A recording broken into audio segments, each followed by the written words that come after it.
ಎಲ್ರಿಗೂ ನಮಸ್ತೆ. ಎಂಆರ್ಪಿಎಲ್ ಬಾನುಲಿ ಶಾಲೆ ಕಾರ್ಯಕ್ರಮಕ್ಕೆ ಸ್ವಾಗತ. ಇಂದಿನ ವಿಷಯ ಸಮಾಜ ವಿಜ್ಞಾನ. ಇಂದು ನಮ್ಮ ಜೊತೆಗೆ ಸಹ ಶಿಕ್ಷಕರಾಗಿರುವಂತಹ ಮಹೇಶ್ ಕುಮಾರ್ ವಿ ಕರ್ಕೇರ, ಸರ್ಕಾರಿ ಪದವಿ ಪೂರ್ವ ಕಾಲೇಜು ಪ್ರೌಢಶಾಲಾ ವಿಭಾಗ, ಸಿದ್ದಕಟ್ಟೆ, ಬಂಟ್ವಾಳ ತಾಲೂಕು. ಅದೇ ರೀತಿ Vishanth Mark D'Souza, Karnataka public school, Montepadavu, Bantwal taluk. ಇವರು ನಮ್ಮ ಜೊತೆಗಿದ್ದಾರೆ. ನೀವು ಕರೆ ಮಾಡಬೇಕಾಗಿರುವಂತಹ ದೂರವಾಣಿ ಸಂಖ್ಯೆ 22119999 22222611. ಅದೇ ರೀತಿ 22236111. STD ಕೋಡ್ ಸಂಖ್ಯೆ 0824. ಹಾಗಾದರೆ ಇವತ್ತಿನ ಈ ಕಾರ್ಯಕ್ರಮದ ಪ್ರಶ್ನೆಗಳಿಗೆ ಹೋಗೋಣ. ಸರ್ ನಮಸ್ತೆ. ನಮಸ್ತೆ. ಮೊದಲನೇದಾಗಿ ಸಮಾಜ ವಿಜ್ಞಾನದ ಸಿಲೆಬಸ್ ಹಾಗೂ ಬ್ಲೂ ಪ್ರಿಂಟ್ ಹೇಗಿದೆ ಅಂತ ನೋಡೋದಾದರೆ? ಎಲ್ಲ ಕೇಳುಗ ವಿದ್ಯಾರ್ಥಿಗಳಿಗೆ ಸಮಾಜ ವಿಜ್ಞಾನ ವಿಷಯಕ್ಕೆ ಸ್ವಾಗತವನ್ನು ಬಯಸ್ತಾ, ಪ್ರೀತಿಯ ಮಕ್ಕಳೇ, ಸಮಾಜ ವಿಜ್ಞಾನ ಅಧ್ಯಾಯಗಳನ್ನು ನಾವು ನೋಡಿದರೆ ಪಠ್ಯಪುಸ್ತಕದಲ್ಲಿ ಸುಮಾರು 33 ಅಧ್ಯಾಯಗಳಿವೆ. ಕೆಲವು ಸಂದರ್ಭಗಳಲ್ಲಿ ನಾವು ಅಧ್ಯಾಯದ ಸಂಖ್ಯೆಯನ್ನು ನೋಡಿದಾಗ ವಿದ್ಯಾರ್ಥಿಗಳಿಗೆ ಸ್ವಲ್ಪ ಒತ್ತಡ ಆಗೋದಿದೆ. ಯಾಕೆಂದರೆ 6 ವಿಷಯಗಳನ್ನು ತಗೊಂಡ್ರೆ ಅತಿ ಹೆಚ್ಚು ಅಧ್ಯಾಯಗಳನ್ನು ಕಾಣುವಂಥದ್ದು ಸಮಾಜ ವಿಜ್ಞಾನ ವಿಷಯದಲ್ಲಿ 33 ಅಧ್ಯಾಯಗಳಿವೆ. ಇನ್ನು ಅಂಕಗಳ ಹಂಚಿಕೆಯನ್ನು ನಾವು ನೋಡುವುದಾದರೆ, ಕಳೆದ ಕೆಲವು ವರ್ಷಗಳಲ್ಲಿ ವಿಷಯಾಂಶ ಆಧಾರಿತ ಅಂದರೆ ಥೀಮ್ ಬೇಸ್ಡ್ ಪ್ರಶ್ನೆ ಪತ್ರಿಕೆಗಳನ್ನು ನಾವು ನೋಡ್ತಾ ಇದ್ದೆವು. ಅಂದರೆ ಇಲ್ಲಿ ಯಾವ ಅಧ್ಯಾಯಕ್ಕೆ ಎಷ್ಟು ಅಂಕ ಅಂತ ನಿಗದಿ ಮಾಡ್ತಿರಲಿಲ್ಲ, ವಿಭಾಗವಾರು ಅಂಕಗಳನ್ನು ಹಂಚಿಕೆ ಮಾಡ್ತಾ ಇದ್ದರು. ಆದರೆ ಈ ವರ್ಷದ ನೀಲನಕಾಶೆಯಲ್ಲಿ ಬದಲಾವಣೆ ಇದೆ. ನಮ್ಮ ಪರೀಕ್ಷಾ ಮಂಡಳಿ ಈ ವರ್ಷ ನೀಲನಕಾಶೆಯನ್ನು ಮತ್ತು 4 ಮಾದರಿ ಪ್ರಶ್ನೆ ಪತ್ರಿಕೆಗಳನ್ನು ಮೊದಲಾಗಿಯೇ ಮುಂಚಿತವಾಗಿ ಬಿಡುಗಡೆ ಮಾಡಿದೆ. ಹಾಗಾಗಿ ಅದರ ಆಧಾರದ ಮೇಲೆ ನಾವು ವಿಶ್ಲೇಷಣೆಯನ್ನು ಮಾಡಿದರೆ ನಮ್ಮ ನೀಲನಕಾಶೆ ಈ ರೀತಿಯಲ್ಲಿದೆ. ಇತಿಹಾಸ ವಿಭಾಗಕ್ಕೆ ಒಟ್ಟು 11 ಪ್ರಶ್ನೆಗಳು 25 ಅಂಕಗಳನ್ನು ನಿಗದಿ ಮಾಡಿದ್ದಾರೆ. ರಾಜ್ಯಶಾಸ್ತ್ರಕ್ಕೆ ಪೊಲಿಟಿಕಲ್ ಸೈನ್ಸಿಗೆ 5 ಪ್ರಶ್ನೆಗಳು 11 ಅಂಕಗಳು. ಇನ್ನು ಸಮಾಜಶಾಸ್ತ್ರಕ್ಕೆ 5 ಪ್ರಶ್ನೆಗಳು 8 ಅಂಕಗಳು. ಜಿಯೋಗ್ರಫಿ ಅಥವಾ ಭೂಗೋಳಶಾಸ್ತ್ರಕ್ಕೆ 9 ಪ್ರಶ್ನೆ 22 ಅಂಕ. ಅರ್ಥಶಾಸ್ತ್ರದಲ್ಲಿ 4 ಪ್ರಶ್ನೆಗಳು 7 ಅಂಕ. ಇನ್ನು ವ್ಯವಹಾರ ಅಧ್ಯಯನ ಬಿಸ್ನೆಸ್ ಸ್ಟಡೀಸಲ್ಲಿ 4 ಪ್ರಶ್ನೆಗಳು 7 ಅಂಕ. ಒಟ್ಟು 80 ಅಂಕಗಳನ್ನು ಈ ರೀತಿಯಲ್ಲಿ ವಿಭಾಗವಾರು ಹಂಚಿಕೆ ಮಾಡಿದ್ದನ್ನು ಈ ವರ್ಷದ ನೀಲನಕಾಶೆಯಲ್ಲಿ ನಾವು ಕಾಣ್ತೇವೆ. ಇನ್ನು ಪ್ರಶ್ನೆ ಪತ್ರಿಕೆಗೆ ಬಂದರೆ ಒಟ್ಟು 80 ಅಂಕಗಳಲ್ಲಿ ಬಹು ಆಯ್ಕೆಯ 8 ಪ್ರಶ್ನೆಗಳನ್ನು ನಾವು ಕಾಣ್ತೇವೆ. ಹಾಗೆ ಒಂದು ವಾಕ್ಯದಲ್ಲಿ ಉತ್ತರಿಸಿ, answer in 1 sentence or 1 word, ಇದು 8 ಪ್ರಶ್ನೆಗಳನ್ನು, ಒಟ್ಟು 1 ಮಾರ್ಕಿನ 16 ಪ್ರಶ್ನೆಗಳನ್ನು ನಾವು ಕಾಣ್ತೇವೆ. ಅಂದರೆ 16 ಅಂಕಗಳು. ಇನ್ನು 2 ಅಂಕದ ಪ್ರಶ್ನೆಗಳಿಗೆ ಬಂದರೆ 8 ಪ್ರಶ್ನೆಗಳು, ಒಟ್ಟು 16 ಮಾರ್ಕ್ಸನ್ನು ನಾವು ಕಾಣ್ತೇವೆ. ಇನ್ನು 3 ಅಂಕದ ಪ್ರಶ್ನೆಗಳನ್ನು ನೀವು ಗಮನಿಸಿದರೆ 9 ಪ್ರಶ್ನೆಗಳು 3 ಅಂಕದಾಗಿ 27 ಅಂಕಗಳು. ಇನ್ನು 4 ಅಂಕಗಳ ಪ್ರಶ್ನೆಗಳು 4 ಇರ್ತವೆ, 16 ಅಂಕಗಳು. ಇನ್ನು ನಕಾಶೆ 5 ಅಂಕಗಳು. ಕಳೆದ ವರ್ಷದಿಂದ ಒಂದು ಬದಲಾವಣೆಯನ್ನು ಮಾಡಿದ್ದಾರೆ. ಕಳೆದ ವರ್ಷದವರೆಗೆ ನಕಾಶೆಯನ್ನು ಮಕ್ಕಳೇ ಬಿಡಿಸಬೇಕಿತ್ತು, ಈಗ ಬಿಡಿಸ್ಲಿಕ್ಕಿಲ್ಲ, ಪ್ರಿಂಟೆಡ್ ನಕಾಶೆಯನ್ನು ಕೊಡ್ತಾರೆ. ಬಿಡಿಸಿದ್ದಕ್ಕೆ 1 ಅಂಕ ಇತ್ತು ಮೊದಲು, ಈಗ ಬಿಡಿಸಿದ್ದಕ್ಕೆ ಅಂಕ ಇಲ್ಲ. ಇನ್ನೊಂದು ಬದಲಾವಣೆ ಅಂದರೆ ಕಳೆದ ವರ್ಷ 7 ಸ್ಥಳಗಳನ್ನು ಕೊಟ್ಟು 5 ಗುರುತಿಸ್ಲಿಕ್ಕೆ ಹೇಳ್ತಾ ಇದ್ರು. ಈ ಸಲ 10 ಸ್ಥಳಗಳನ್ನು ಕೊಡ್ತಾರೆ ಅವರು, 10ರಲ್ಲಿ 5 ಗುರುತಿಸಬೇಕು. ಸೊ ಇದೊಂದು ಬದಲಾವಣೆ ಮಕ್ಕಳು ಗಮನಿಸಬೇಕು. 10 ಸ್ಥಳಗಳನ್ನು ಕೊಡ್ತಾರೆ, ಪ್ರಿಂಟೆಡ್ ಕೊಟ್ಟಿರುವಂತಹ ನಕಾಶೆಯಲ್ಲಿ 5 ಗುರುತಿಸುವಂಥದ್ದು. ಸೊ ಈ ರೀತಿಯಲ್ಲಿ ಅಂಕಗಳ ಹಂಚಿಕೆಯನ್ನು ನಾವು ಕಾಣ್ತೇವೆ. ಇನ್ನು ಸಿಲೆಬಸ್ ಬಗ್ಗೆ ಮಾತನಾಡೋದಾದ್ರೆ, ಇನ್ನು ಈ ವರ್ಷ ಒಂದು ವಿಶೇಷತೆ ಅಂದರೆ ನಾನು ಈಗಾಗಲೇ ಹೇಳಿದಾಗೆ ವಿಷಯಾಂಶ ಆಧಾರಿತ ಇದ್ದದ್ದು ಈ ಸಲ ಅಧ್ಯಾಯವಾರು ಒಂದಷ್ಟು ವೇಟೇಜನ್ನು ಕೊಟ್ಟಿದ್ದಾರೆ. ಸೊ ಮಕ್ಕಳಿಗೆ ಇದು ಒಂದು ರೀತಿಯಲ್ಲಿ ಕಲಿಕೆಗೆ ಸುಲಭ ಇದೆ. ಪರೀಕ್ಷೆಯ ತಯಾರಿಯನ್ನು ಮಾಡ್ಕೊಳ್ಬೇಕಾದ್ರೆ ಪಕ್ಕಾ ಪ್ಲ್ಯಾನ್ ಪ್ರಕಾರ ಮಾಡ್ಕೊಳ್ಳಿಕ್ಕೆ ಒಂದು ಅವಕಾಶ ಇದೆ ಈ ವರ್ಷ. ಹೇಗೆ ಅಂತ ಹೇಳಿದರೆ, ಯಾವ ಅಧ್ಯಾಯಕ್ಕೆ ಎಷ್ಟು ಅಂಕಗಳು ಅಂತ ಅಂಕಗಳ ಹಂಚಿಕೆಯನ್ನು ಈ ವರ್ಷ ನಾವು ಮಾಡಿದ್ದನ್ನು ಗಮನಿಸ್ತೇವೆ. ಸೊ ಅಲ್ಲಿ ಕೂಡ ನಾವು ನೋಡುವಂಥದ್ದು ಮಕ್ಕಳಲ್ಲಿ ಒಂದು ಗೊಂದಲ ಇರ್ತದೆ. ಈ ಚಾಯ್ಸ್ ಕ್ವಶನ್ಗಳು ಯಾವ ಪ್ರಶ್ನೆಗಳಿಗೆ ಯಾವ ಅಧ್ಯಾಯದಿಂದ ಬರ್ತದೆ ಅನ್ನುವಂಥದ್ದನ್ನು ಕೂಡ ನೋಡುವಂಥದ್ದಿದೆ. ಸೊ ಈ ಗೊಂದಲವನ್ನು ಕೂಡ ಈ ಸಲದ ನೀಲನಕಾಶೆಯನ್ನು ನೋಡಿದರೆ ಮತ್ತು ಮಾದರಿ ಪ್ರಶ್ನೆ ಪತ್ರಿಕೆಯನ್ನು ನೋಡಿದರೆ ಆ ಗೊಂದಲ ಮಕ್ಕಳಲ್ಲಿ ಇರಲಿಕ್ಕೆ ಸಾಧ್ಯ ಇಲ್ಲ. ಈ ಸಲ ಸ್ಪಷ್ಟವಾಗಿ ಅವರು ಅಂಕ ಗಳಿಕೆಗೆ ನಾನು ಯಾವ ಅಧ್ಯಾಯದ ಕಡೆಗೆ ಎಷ್ಟು ಅಂಕದ ಪ್ರಶ್ನೆಗೆ ಯಾವ ಅಧ್ಯಾಯವನ್ನು ಓದಿದರೆ ಉತ್ತಮ ಅನ್ನೋದನ್ನು ನೋಡ್ಕೊಳ್ಳಿಕ್ಕೆ ಸಾಧ್ಯತೆ ಇದೆ. ಇತಿಹಾಸದಲ್ಲಿ ನಾವು ನೋಡಿದರೆ ಈಗ 4 ಅಂಕದ ಪ್ರಶ್ನೆಗಳು ಯಾವ ಅಧ್ಯಾಯಗಳಿಂದ ಬರ್ತದೆ ಅಂತ ನಾವು ಈ ಸಲ ಸ್ಪಷ್ಟವಾಗಿ ಹೇಳ್ಬೋದು ನೀಲನಕಾಶೆಯ ಆಧಾರದ ಮೇಲೆ. ಯಾಕೆಂದರೆ 4 ಮಾದರಿ ಪ್ರಶ್ನೆ ಪತ್ರಿಕೆಗಳನ್ನು ನಾವು ಗಮನಿಸಿದರೂ ಕೂಡ ಆ 4 ಮಾದರಿ ಪ್ರಶ್ನೆ ಪತ್ರಿಕೆಗಳು ನೀಲನಕಾಶೆಯಲ್ಲಿ ಏನು ಕೊಟ್ಟಿದ್ದಾರೆ ಅಧ್ಯಾಯಗಳು ಅದೇ ಪ್ರಕಾರದಲ್ಲಿ ಬಂದಿದೆ. ಹಾಗಾಗಿ ನಾವು ಮುಂದಿನದನ್ನು ಕೂಡ ಅದೇ ರೀತಿಯಲ್ಲಿ ನಿರೀಕ್ಷೆ ಮಾಡ್ಬೋದು.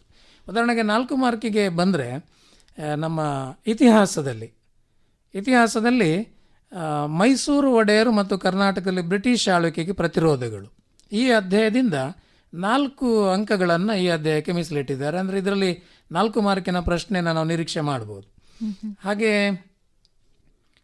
ಸಾಮಾಜಿಕ ಮತ್ತು ಧಾರ್ಮಿಕ ಸುಧಾರಣಾ ಚಳುವಳಿ, social and religious reform movements ಅಂತೇಳಿ ಇತಿಹಾಸದಲ್ಲಿ, ಇದರಲ್ಲಿ ಕೂಡ ಚಾಯ್ಸ್ ಪ್ರಶ್ನೆಯಾಗಿ 4 ಮಾರ್ಕಿಗೆ ಪ್ರಶ್ನೆಗಳನ್ನು ಕೇಳಿದನ್ನು ನಾವು ನೋಡ್ತೇವೆ. ಹಾಗೆ ಇನ್ನೊಂದು ಸ್ವಾತಂತ್ರ್ಯ ಹೋರಾಟ, ದ ಫ್ರೀಡಮ್ ಸ್ಟ್ರಗಲ್. ಸೊ ಇಲ್ಲಿ ಕೂಡ 4 ಅಂಕದ ಪ್ರಶ್ನೆಗಳನ್ನು ನಾವು ಕಾಣ್ಬೋದು. ಅಂದರೆ ಈ ಪಾಠಕ್ಕೆ 4 ಅಂಕದ ಪ್ರಶ್ನೆಗಳಿಗಾಗಿ ಮೀಸಲಿಟ್ಟದನ್ನು ನೀಲನಕಾಶೆಯಲ್ಲಿ ನಾವು ಕಾಣ್ತೇವೆ. ಹಾಗೆ ರಾಜ್ಯಶಾಸ್ತ್ರ, ಪೊಲಿಟಿಕಲ್ ಸೈನ್ಸಿಗೆ ಬಂದರೆ ಅಲ್ಲಿ challenges of India and the remedies, ಭಾರತಕ್ಕಿರುವ ಸವಾಲುಗಳು ಮತ್ತು ಅವುಗಳ ಪರಿಹಾರೋಪಾಯಗಳು ಅಧ್ಯಾಯಕ್ಕೆ 4 ಅಂಕಗಳನ್ನು ಇಟ್ಟಿದ್ದಾರೆ. ಹಾಗಾಗಿ 4 ಮಾರ್ಕಿನ ಪ್ರಶ್ನೆಗಳನ್ನು ಅಲ್ಲಿ ನಾವು ನಿರೀಕ್ಷೆ ಮಾಡ್ತೇವೆ. ಇನ್ನು ಭೂಗೋಳಕ್ಕೆ ಬಂದರೆ, ಭೂಗೋಳದಲ್ಲಿ ಭಾರತದ ಮಣ್ಣುಗಳು, ಇಂಡಿಯಾ ಸಾಯಿಲ್ಸ್, ಇದಕ್ಕೂ ಕೂಡ 4 ಮಾರ್ಕ್ ಅಂಕಗಳನ್ನು ಮೀಸಲಿಟ್ಟಿದ್ದಾರೆ. ಇಲ್ಲಿ ಕೂಡ ನಾವು 4 ಅಂಕದ ಪ್ರಶ್ನೆಗಳನ್ನು ನಿರೀಕ್ಷೆ ಮಾಡ್ಬೋದು. ಹೀಗೆ ಮುಖ್ಯವಾಗಿ ಈ ಅಧ್ಯಾಯಗಳನ್ನು ಮಕ್ಕಳು ಸರಿಯಾಗಿ ನೋಡಿಕೊಂಡ್ರೆ, ಅಂದರೆ ಅಲ್ಲಿ ಬರುವಂಥ, ಈಗ ಸಾಮಾನ್ಯವಾಗಿ ನಾವು 4 ಅಂಕದ ಪ್ರಶ್ನೆ ಅಂದರೆ 8 ಅಂಶಗಳನ್ನು ಆ ಉತ್ತರದಲ್ಲಿ ನಾವು ನಿರೀಕ್ಷೆ ಮಾಡ್ತೇವೆ ಮೌಲ್ಯಮಾಪಕರಾಗಿ. ಸೊ ಇಂಥ ದೀರ್ಘ ಉತ್ತರಗಳ ಪ್ರಶ್ನೆಗಳನ್ನು ಆ ಪಾಠದಲ್ಲಿ ಬರುವಂಥ ಎಲ್ಲ ಅಂಥ ದೀರ್ಘ ಉತ್ತರಗಳಿರುವಂಥ ಪ್ರಶ್ನೆಗಳನ್ನು ಅವರು ಅಭ್ಯಾಸ ಮಾಡಿದರೆ ಖಂಡಿತವಾಗಿಯೂ ಆ 4 ಪ್ರಶ್ನೆಗಳಿಗೆ ಉತ್ತರವನ್ನು ಉತ್ತಮ ರೀತಿಯಲ್ಲಿ ಬರೀಬೋದು. 16 ಅಂಕಗಳನ್ನು ಅವರು ಈ ವಿಭಾಗದಿಂದ ಪಡಿಬೋದು. ಹಾಗೆ 3 ಅಂಕಗಳಿಗೂ ಕೂಡ ಬೇರೆ ಬೇರೆ ಪಾಠಗಳನ್ನು ನಿಗದಿ ಮಾಡಿದ್ದನ್ನು ನಾವು ಕಾಣ್ತೇವೆ. ಸೊ ಅದನ್ನು ಕೂಡ ನಾವು ನೋಡ್ಬೋದು. ಮಕ್ಕಳೇ, ನೀವು ಇದನ್ನೊಂದನ್ನು ಸ್ಪಷ್ಟವಾಗಿ ಗಮನಿಸ್ಕೊಳ್ಳಿ. ನಿಮ್ಮ ಶಿಕ್ಷಕರ ಸಹಾಯದೊಂದಿಗೆ ಯಾವ ಅಧ್ಯಾಯಗಳಿಗೆ ಎಷ್ಟು ಅಂಕಗಳನ್ನು ನಿಗದಿ ಮಾಡಿದರೆ ಅನ್ನೋದನ್ನು ನೋಡಿಕೊಂಡು ಲೆಕ್ಕಾಚಾರ ಹಾಕ್ಕೊಂಡು ನೀವು ಈ ಸಲ ಅಧ್ಯಯನ ಮಾಡಿದರೆ ಉತ್ತಮವಾದ ಅಂಕವನ್ನು ಪಡಿಬೋದು ಅಂತ ಹೇಳೋದು ನಾವು ನೋಡ್ಬೋದು. ಹಾಗೆ ಭೂಪಟಗಳಿಗೂ ಕೂಡ, ನಕಾಶೆಗಳಿಗೂ ಕೂಡ ಒಂದಷ್ಟು ಅಧ್ಯಾಯಗಳನ್ನು ಕೊಟ್ಟಿದ್ದಾರೆ. ಆದರೆ ಕೆಲವೊಮ್ಮೆ ಭೂಗೋಳ ನಕಾಶೆ ಬರುವಂಥದ್ದು ಭೂಗೋಳದಿಂದಲೇ. ಹಾಗಾಗಿ ಭೂಗೋಳದ ನಕಾಶೆಗಳಿಗೆ ಬಂದಾಗ ಒಂದು 50ರಿಂದ 60 ಸ್ಥಳಗಳನ್ನು ನೋಡಿಕೊಂಡ್ರೆ ಅಲ್ಲಿ ಕೂಡ ನಾವು 10ರಲ್ಲಿ 5 ಅಂಕಗಳನ್ನು ಭಾಳ ಸುಲಭದಲ್ಲಿ ಪಡೆಯಬಹುದು.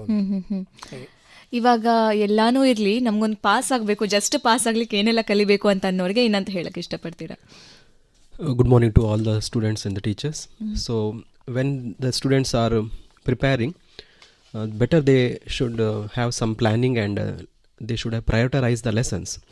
The students who find it difficult to pass in the examination, let them revise with the 4 marks and 3 marks lessons. Okay. So if they want to concentrate on the first 4 mark questions, there are few lessons in the history, politics and geography. In the history, opposition to British rule in Karnataka and Odiyars of Mysore. Then social and religious reform movements and the freedom struggle. So these are the 3 lessons from where 4 mark questions will come in the history section. In the political science, we have challenges of India and their remedies and world organization. Both the lessons from these are the 2 lessons from political science where we can expect 4 mark questions. And also from geography, we have India soils and India major industries. So these are the lessons from where we can get the 4 mark questions. So if they concentrate on these 4 marks lessons, then about 3 marks, there are certain lessons. Like first, in the history, we have the advent of Europeans to India and the impact of the British rule in India. So there will be internal choice between these 2 lessons. Then social and religious reform movements, the first war of Indian independence. So these are the 4 important lessons from the history where we could get the 3 mark questions. Then political science. In the political science, we have India's foreign policy and global challenges. Then in sociology, we have work and economic life.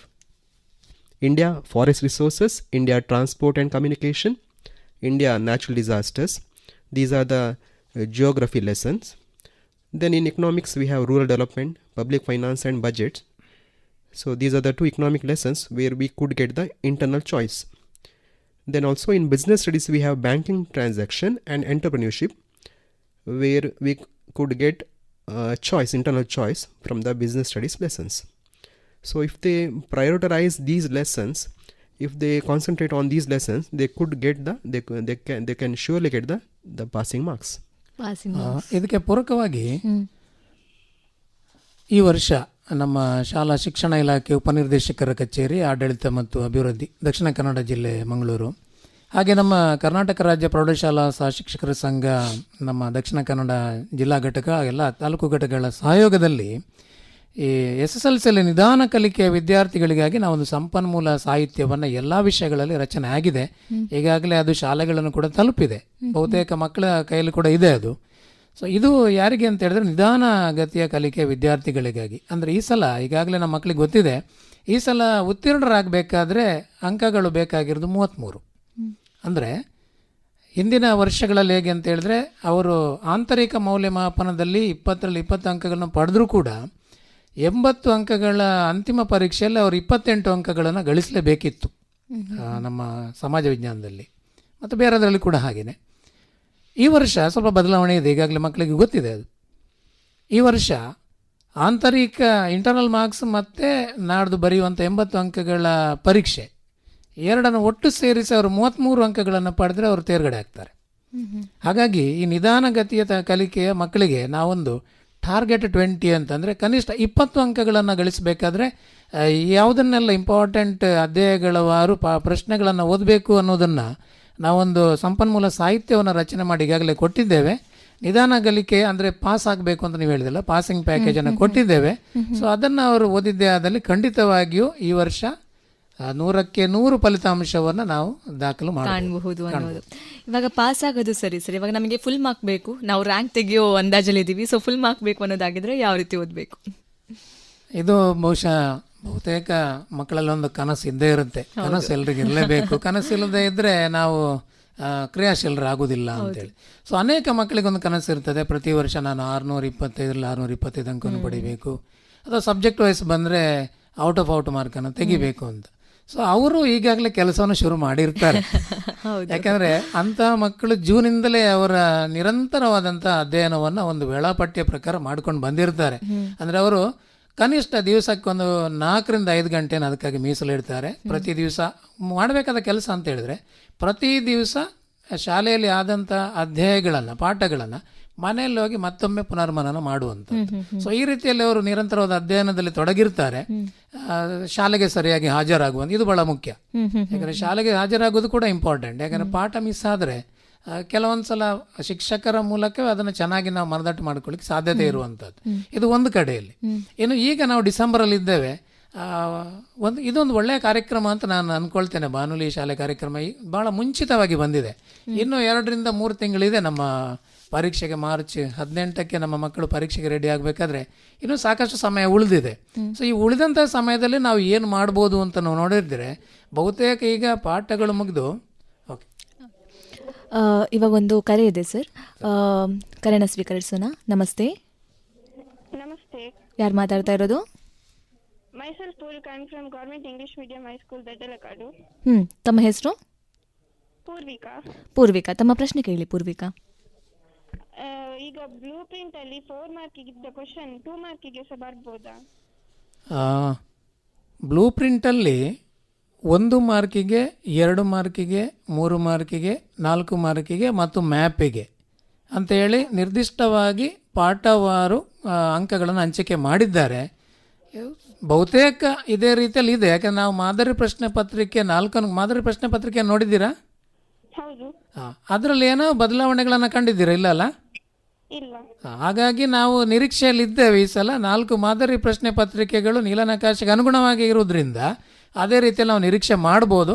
ಬಹುತೇಕ 80ರಿಂದ 90% ಅದೇ ರೀತಿಯಲ್ಲಿ ಬರ್ತದೆ. ಧನ್ಯವಾದ. Question ಉಂಟು, ಹೇಳಿ. ಈಗ ಒಂದು lesson ಅಲ್ಲಿ 1 ಮಾರ್ಕಿಗೆ ಕ್ವಶನ್ ಹೇಳಿದ್ರೆ, ಅಂದ್ರೆ ಬ್ಲೂ ಪ್ರಿಂಟ್ ಅಲ್ಲಿ 1 ಮಾರ್ಕ್ ಮಾತ್ರ ಇದ್ರೆ ಅದರಲ್ಲಿ 2 ಮಾರ್ಕ್ 3 ಮಾರ್ಕ್ ಇದೆಲ್ಲ ಓದ್ಬೇಕಂತಿಲ್ವಾ? ನೋಡಿ, ಇದರಲ್ಲಿ ಎರಡು ರೀತಿಯ ಮಕ್ಕಳನ್ನು ನಾವು ಕಾಣ್ತೇವೆ. ಒಂದು 100ಕ್ಕೆ 100 ಅಂಕಗಳು ಬೇಕು ಅನ್ನುವರು, ಇನ್ನೊಂದು ಕಡೆಯಲ್ಲಿ ನಾವು ಆಗಲೇ ಹೇಳಿದಾಗೆ ಉತ್ತೀರ್ಣರಾಗುವವರು. ಸೊ ನೀವು 100ಕ್ಕೆ 100 ಅಂಕಗಳನ್ನು ಪಡೆಯೋರು ಅಂತ ಹೇಳಿದ್ರೆ ಸ್ವಲ್ಪ ಎಲ್ಲ ಕಡೆಗೂ ಗಮನವನ್ನು ಕೊಡಬೇಕಾಗ್ತದೆ. ಯಾಕೆಂತ ಹೇಳಿದ್ರೆ ಅಕಸ್ಮಾತ್ ತಪ್ಪಿ ಈಗ 1 ಮಾರ್ಕಿನ ಪಾಠದಿಂದ ಅಲ್ಲಿ ಅಧ್ಯಾಯಕ್ಕೆ ಹಂಚಿಕೆ ಮಾಡಿದ ಅಂಕವನ್ನು ಹೊರತುಪಡಿಸಿ ಇನ್ನೊಂದು ಅಧ್ಯಾಯದಿಂದ ಕೇಳುವ ಸಾಧ್ಯತೆಗಳು ಇಲ್ಲ ಅಂತ ಹೇಳಲಿಕ್ಕೆ ಆಗೋದಿಲ್ಲ. ಸೊ ಒಂದು ವೇಳೆ ಕೇಳಿದ್ರು ನಾವು ಅದಕ್ಕೆ ಸಿದ್ಧರಾಗಿರಬೇಕು ಅಂತ. Okay sir. ಓಕೆ. ಮತ್ತೆ ನಾವು ಬ್ಲೂ ಪ್ರಿಂಟ್ ಅನ್ನು ಬೇಸ್ ಆಗಿ ತಕೊಂಡು ಮಾಡೆಲ್ ಕ್ವಶನ್ ಪೇಪರ್ ಮತ್ತೆ LBI ಮೇಲೆ ಡಿಪೆಂಡ್ ಆಗ್ಬೋದಾ ಸೋಷಿಯಲ್? ಹೌದು, ಈ ವರ್ಷದಲ್ಲಿ LBI ಲೆಸನ್ ಬೇಸ್ಡ್ ಅಸೆಸ್ಮೆಂಟ್ ಕೂಡ ತುಂಬ ಸುಂದರವಾಗಿ ಎಲ್ಲ ಒಂದು ಪಾಠದಲ್ಲಿ ಬರುವಂಥ 1 ಮಾರ್ಕಿನ 2 ಮಾರ್ಕಿನ 3 ಮಾರ್ಕಿನ 4 ಮಾರ್ಕಿನ ಜೊತೆಗೆ ಹಳೆಯ ಪ್ರಶ್ನೆ ಪತ್ರಿಕೆಗಳಲ್ಲಿ ಮತ್ತೆ ಪುನರಾವರ್ತನೆಯಾದಂಥ ಪ್ರಶ್ನೆಗಳನ್ನು ಕೂಡ LBI ನಾವು ಕಾಣ್ಬೋದು. ಇದೆಲ್ಲವನ್ನು ತಗೊಂಡು ನೀವು ಅಧ್ಯಯನವನ್ನು ಮಾಡಿದ್ದೇ ಆದಲ್ಲಿ ಖಂಡಿತವಾಗಿಯೂ ಈ ವರ್ಷ ಸಮಾಜದಲ್ಲಿ 80ರಲ್ಲಿ 80 ಅಂಕವನ್ನು ನಿರೀಕ್ಷೆ ಮಾಡ್ಬೋದು. ಮತ್ತೆ ಮ್ಯಾಪ್ ಡ್ರಾ ಮಾಡ್ಲಿಕ್ಕೆ ಇಲ್ಲಲ್ಲ ಈ ಸತಿ? ಇಲ್ಲ, ಪ್ರಿಂಟೆಡ್ ಆಗಿ ಕೊಡ್ತಾರೆ. ಹೌದು, ನಾವು ಜಿಯೋಗ್ರಾಫಿಕ್ ಇದ್ದು ಲೆಸನ್ಸ್ ಇದ್ದು ಪ್ಲೇಸಸ್ ಓದ್ಬೇಕಾ ಇಲ್ಲ ಯಾವ ಲೆಸನ್ಸ್ ಇದ್ದು ಓದ್ಬೇಕು? ಮ್ಯಾಪಿಗೆ ಕೇಳುವಂಥದ್ದು ಭೂಗೋಳಶಾಸ್ತ್ರದಿಂದ, ಜಿಯೋಗ್ರಫಿಯಿಂದ ಮಾತ್ರ ಕೇಳುವಂಥದ್ದು. ಈ ಹಿಸ್ಟ್ರಿಯಲ್ಲಿ ಮ್ಯಾಪ್ಗಳು ಇದ್ದಿರ್ಬೋದು ನಿಮ್ಮ ಟೆಕ್ಸ್ಟ್ ಬುಕ್ಕಲ್ಲಿ, ಆದರೆ ಮ್ಯಾಪಿಗೆ ಅದರಿಂದ ಪ್ರಶ್ನೆಗಳನ್ನು ಕೇಳುವುದಿಲ್ಲ. ಅದರಲ್ಲಿ ಕೂಡ ನೀವು ನೀಲನಕಾಶೆಯಲ್ಲಿ ನೋಡಿದರೆ ಮ್ಯಾಪಿಗೆ ಅಂತಲ್ಲ, ಅಲ್ಲಿ 5 ಅಂಕಗಳು ಅಂತ ಇದೆಯಲ್ಲ ನೀಲನಕಾಶೆಯಲ್ಲಿ, ನಿಮಗೆ ನಿಮ್ಮ ಶಿಕ್ಷಕರ ಸಹಾಯದಿಂದ ಒಮ್ಮೆ ನೋಡ್ಕೊಳ್ಬೋದು. ಅಲ್ಲಿ ನೋಡಿದರೆ ಸೊ ಅಂಥ ಅಧ್ಯಾಯಗಳಿಂದ ಮೊದಲು ಬರುವಂಥ ಎಲ್ಲ ಮುಖ್ಯವಾದಂಥ ಸ್ಥಳಗಳು, ನದಿಗಳು, ಈಗ ಭೂಪಟದಲ್ಲಿ ನಾವು ಗುರುತಿಸುವಂಥದ್ದು ಅಂತ ಬಂದಾಗ ಈಗ ಅಕ್ಷಾಂಶ, ರೇಖಾಂಶ, ಜೊತೆಗೆ ಪರ್ವತ ಶಿಖರಗಳು, ನದಿಗಳು, ಮುಖ್ಯವಾದಂಥ ಸ್ಥಳಗಳು, ತೀರಗಳು, ಇದೆಲ್ಲವನ್ನು ನಾವೊಂದು ಪಟ್ಟಿ ಮಾಡಿಕೊಂಡು ಓದಿದರೆ ಭಾಳ ಉತ್ತಮ ಅಂತ ನನಗೆ ಅನಿಸೋದು. ಈಗ ಏನಾಗಿದೆ ಅಂದರೆ ಪರೀಕ್ಷೆಯಲ್ಲಿ ಪ್ರಿಂಟೆಡ್ ಮ್ಯಾಪ್ ಕೊಡ್ತಾರೆ, ಮತ್ತು ನಾವು ಯಾಕೆ ಮ್ಯಾಪನ್ನು ಬಿಡಿಸ್ತಾ ಸಮಯವನ್ನು ವ್ಯರ್ಥಗೊಳಿಸಬೇಕು ಅಂತ ಮಕ್ಕಳು ಯೋಚಿಸಬಾರ್ದು. ನೀವು ದಿನನಿತ್ಯ ಮ್ಯಾಪನ್ನು ಅಧ್ಯಯನ ಮಾಡಬೇಕಾದ್ರೆ ನೀವು ಬಿಡಿಸಿ ಒಂದಷ್ಟು ಸ್ಥಳಗಳನ್ನು ಗುರುತಿಸುವಂಥ ಒಂದು ಸರಳ ವಿಧಾನವನ್ನು ನಾವು ಬೇಕಾದ್ರೆ ನಿಮ್ಗೆ ಹೇಳಿ ಕೊಡ್ಬೋದು. ಒಂದು 50ರಿಂದ 60 ಪ್ರಮುಖವಾದಂಥ ಸ್ಥಳಗಳಿವೆ ನಮ್ಮಲ್ಲಿ, ಪಟ್ಟಿ ಸಾಕಷ್ಟು ನಮ್ಮ ಪಾಸಿಂಗ್ ಪ್ಯಾಕೇಜ್ಗಳಲ್ಲೇ ನಿಮ್ಮ ಶಿಕ್ಷಕರಿಂದ ನಿಮಗೆ ಸಿಕ್ಕಿರ್ಬೋದು ಈಗ. ಸೊ ಅದರಲ್ಲಿ ನಾನು ನನ್ನ ವಿದ್ಯಾರ್ಥಿಗಳಿಗೆ ಹೇಗೆ ಮಾಡಿಸ್ತಾನೋ ಅದನ್ನೇ ನಾನು ಹೇಳುವಂಥದ್ದು. ಭಾರತದ ನಕಾಶೆಯನ್ನು ಬಿಡಿಸಿ ಈ ಪಶ್ಚಿಮ ಭಾರತ ಮತ್ತು ಪೂರ್ವ ಭಾರತ ಅಂತ ನೀವು ವಿಭಾಗ ಮಾಡಿಕೊಂಡ್ರೆ ನಿಮ್ಗೆ ಗೊತ್ತಿದೆ ಇಂದಿರಾ ಕೋಲ್, ಹೌದಲ್ಲ? ಇಂದಿರಾ ಕೋಲ್ನಿಂದ ನಿಧಾನಕ್ಕೆ ಕೆಳಗಡೆ ಒಂದು ಆರ್ಡ್ರಲ್ಲಿ ನೀವು ಎಲ್ಲ ಪ್ಲೇಸನ್ನು ಗುರುತಿಸ್ತಾ ಬನ್ನಿ. ಇಂದಿರಾ ಕೋಲ್, ಮೌಂಟ್ ಕೇಟು, ಗೋವಿಂದ್ ಸಾಗರ, ಗಂಗಾನಗರ, ರೋಹಿಲಿ, ರಾಣಾ ಪ್ರತಾಪ್ ಸಾಗರ್, ಕಾಂಡ್ಲಾ, ಆಮೇಲೆ ಕರ್ನಾಟಕ ಸಂಕ್ರಾಂತಿ, ಇದೇ ರೀತಿ ಕೆಳಗಿನವರೆಗೆ ಇಲ್ಲಿ ಕನ್ಯಾಕುಮಾರಿಯವರೆಗೆ ನೀವು ಬಂದರೆ ಇದನ್ನು ನಿರಂತರವಾಗಿ ಒಂದು ವಾರ ಇದೇ ಆರ್ಡ್ರಲ್ಲಿ ಗುರುತಿಸುವಂಥದ್ದು. ನೆಕ್ಸ್ಟ್ ವೀಕಲ್ಲಿ ನೀವೇನು ಮಾಡಬೇಕು ಅಂದರೆ ಅವುಗಳನ್ನು ಗುರುತಿಸೋದು ಮಾತ್ರ, ಹೆಸರು ಬರೀಲಿಕ್ಕಿಲ್ಲ. ಹೆಸರನ್ನು ನೀವು ಅದನ್ನು ನೋಡಿ ಹೇಳುವಂಥದ್ದನ್ನು ಮಾಡಬೇಕು. ಸೊ ಇದೇ ರೀತಿಯಲ್ಲಿ 1-2 ವಾರದ ನಂತರ ಮತ್ತೆ ಪೂರ್ವ ಭಾರತವನ್ನು ತಗೊಂಡ್ರೆ ಇಂದಿರಾ ಪಾಯಿಂಟಿಂದ ಹಾಗೆ ಮೇಲ್ಗಡೆ ಹೋಗ್ತಾ ನೀವು ನರೋರ, ದೆಹಲಿಯವರೆಗೆ ಈ ರೀತಿಯಲ್ಲಿ ಪ್ರಾಕ್ಟೀಸ್ ಮಾಡಿದ್ದೆ ಆದಲ್ಲಿ ಖಂಡಿತವಾಗಿಯೂ ನಕಾಶೆಯಲ್ಲಿ 5 ಅಂಕವನ್ನು ಪಡೆಯುವುದರಲ್ಲಿ ಯಾವುದೇ ಅನುಮಾನ ಇಲ್ಲ. Okay sir, thank you. ಎಲ್ಲ ಕನ್ಫ್ಯೂಷನ್ಸ್ಗೆ ಉತ್ತರ ಸಿಗ್ತಾ ನಿಮಗೆ? ಆಯ್ತು. ಓಕೆ, ಆಲ್ ದಿ ಬೆಸ್ಟ್ ಆಯಿತಾ ಎಕ್ಸಾಮ್ಗೆ. Thank you. One more thing here, for the 4 marks, they could ask the 4 mark questions to 3 marks sometime. ಹೌದು. And 3 marks could be asked for 2 marks in the rare cases. But there is no chances that 1 mark question can be asked for 3 marks and 4 marks. ಹೌದು. And also the students who are preparing, if they know additional points, like for example for the 4 marks, they should be able to write 1 or 2 additional points if they know, so that if there is any mistakes they should not lose the marks. ಖಂಡಿತವಾಗಿಯೂ sir ಹೇಳಿದ ಹಾಗೆ ಈಗ ಕೆಲವು ವಿದ್ಯಾರ್ಥಿಗಳಿರ್ತಾರೆ 4 mark ಅಂದರೆ 8 points ಬರೆದ್ರೆ ಆಯಿತು ಅಂತ. ಆ 8 ಪಾಯಿಂಟ್ಸಲ್ಲಿ ಯಾವುದಾದ್ರೂ ಒಂದು ಪಾಯಿಂಟ್ ವ್ಯತ್ಯಾಸ ಆದರೆ ಅರ್ಧ ಮಾರ್ಕನ್ನು ಕಳ್ಕೊಳ್ಳೋ ಸಾಧ್ಯತೆ ಇರ್ತದೆ. ಹಾಗೆ ಗೊತ್ತಿದ್ದರೆ 10 ಅಥವಾ 12 ಪಾಯಿಂಟ್ಸನ್ನು ಬರೆದ್ರು ಏನು ತೊಂದರೆ ಇಲ್ಲ. ಯಾಕಂದರೆ ಸಮಾಜ ವಿಜ್ಞಾನ ವಿಷಯದಲ್ಲಿ 80 ಅಂಕಗಳಿಗೆ ಉತ್ತರಿಸಲಿಕ್ಕೆ 2ರಿಂದ 2.5 ಗಂಟೆ ಸಾಕಾಗ್ತದೆ ನಮ್ಮ ಮಕ್ಕಳಿಗೆ. ಸಮಯ 3 ಗಂಟೆ ಇದೆ, 3.25 ಗಂಟೆ ಇದೆ.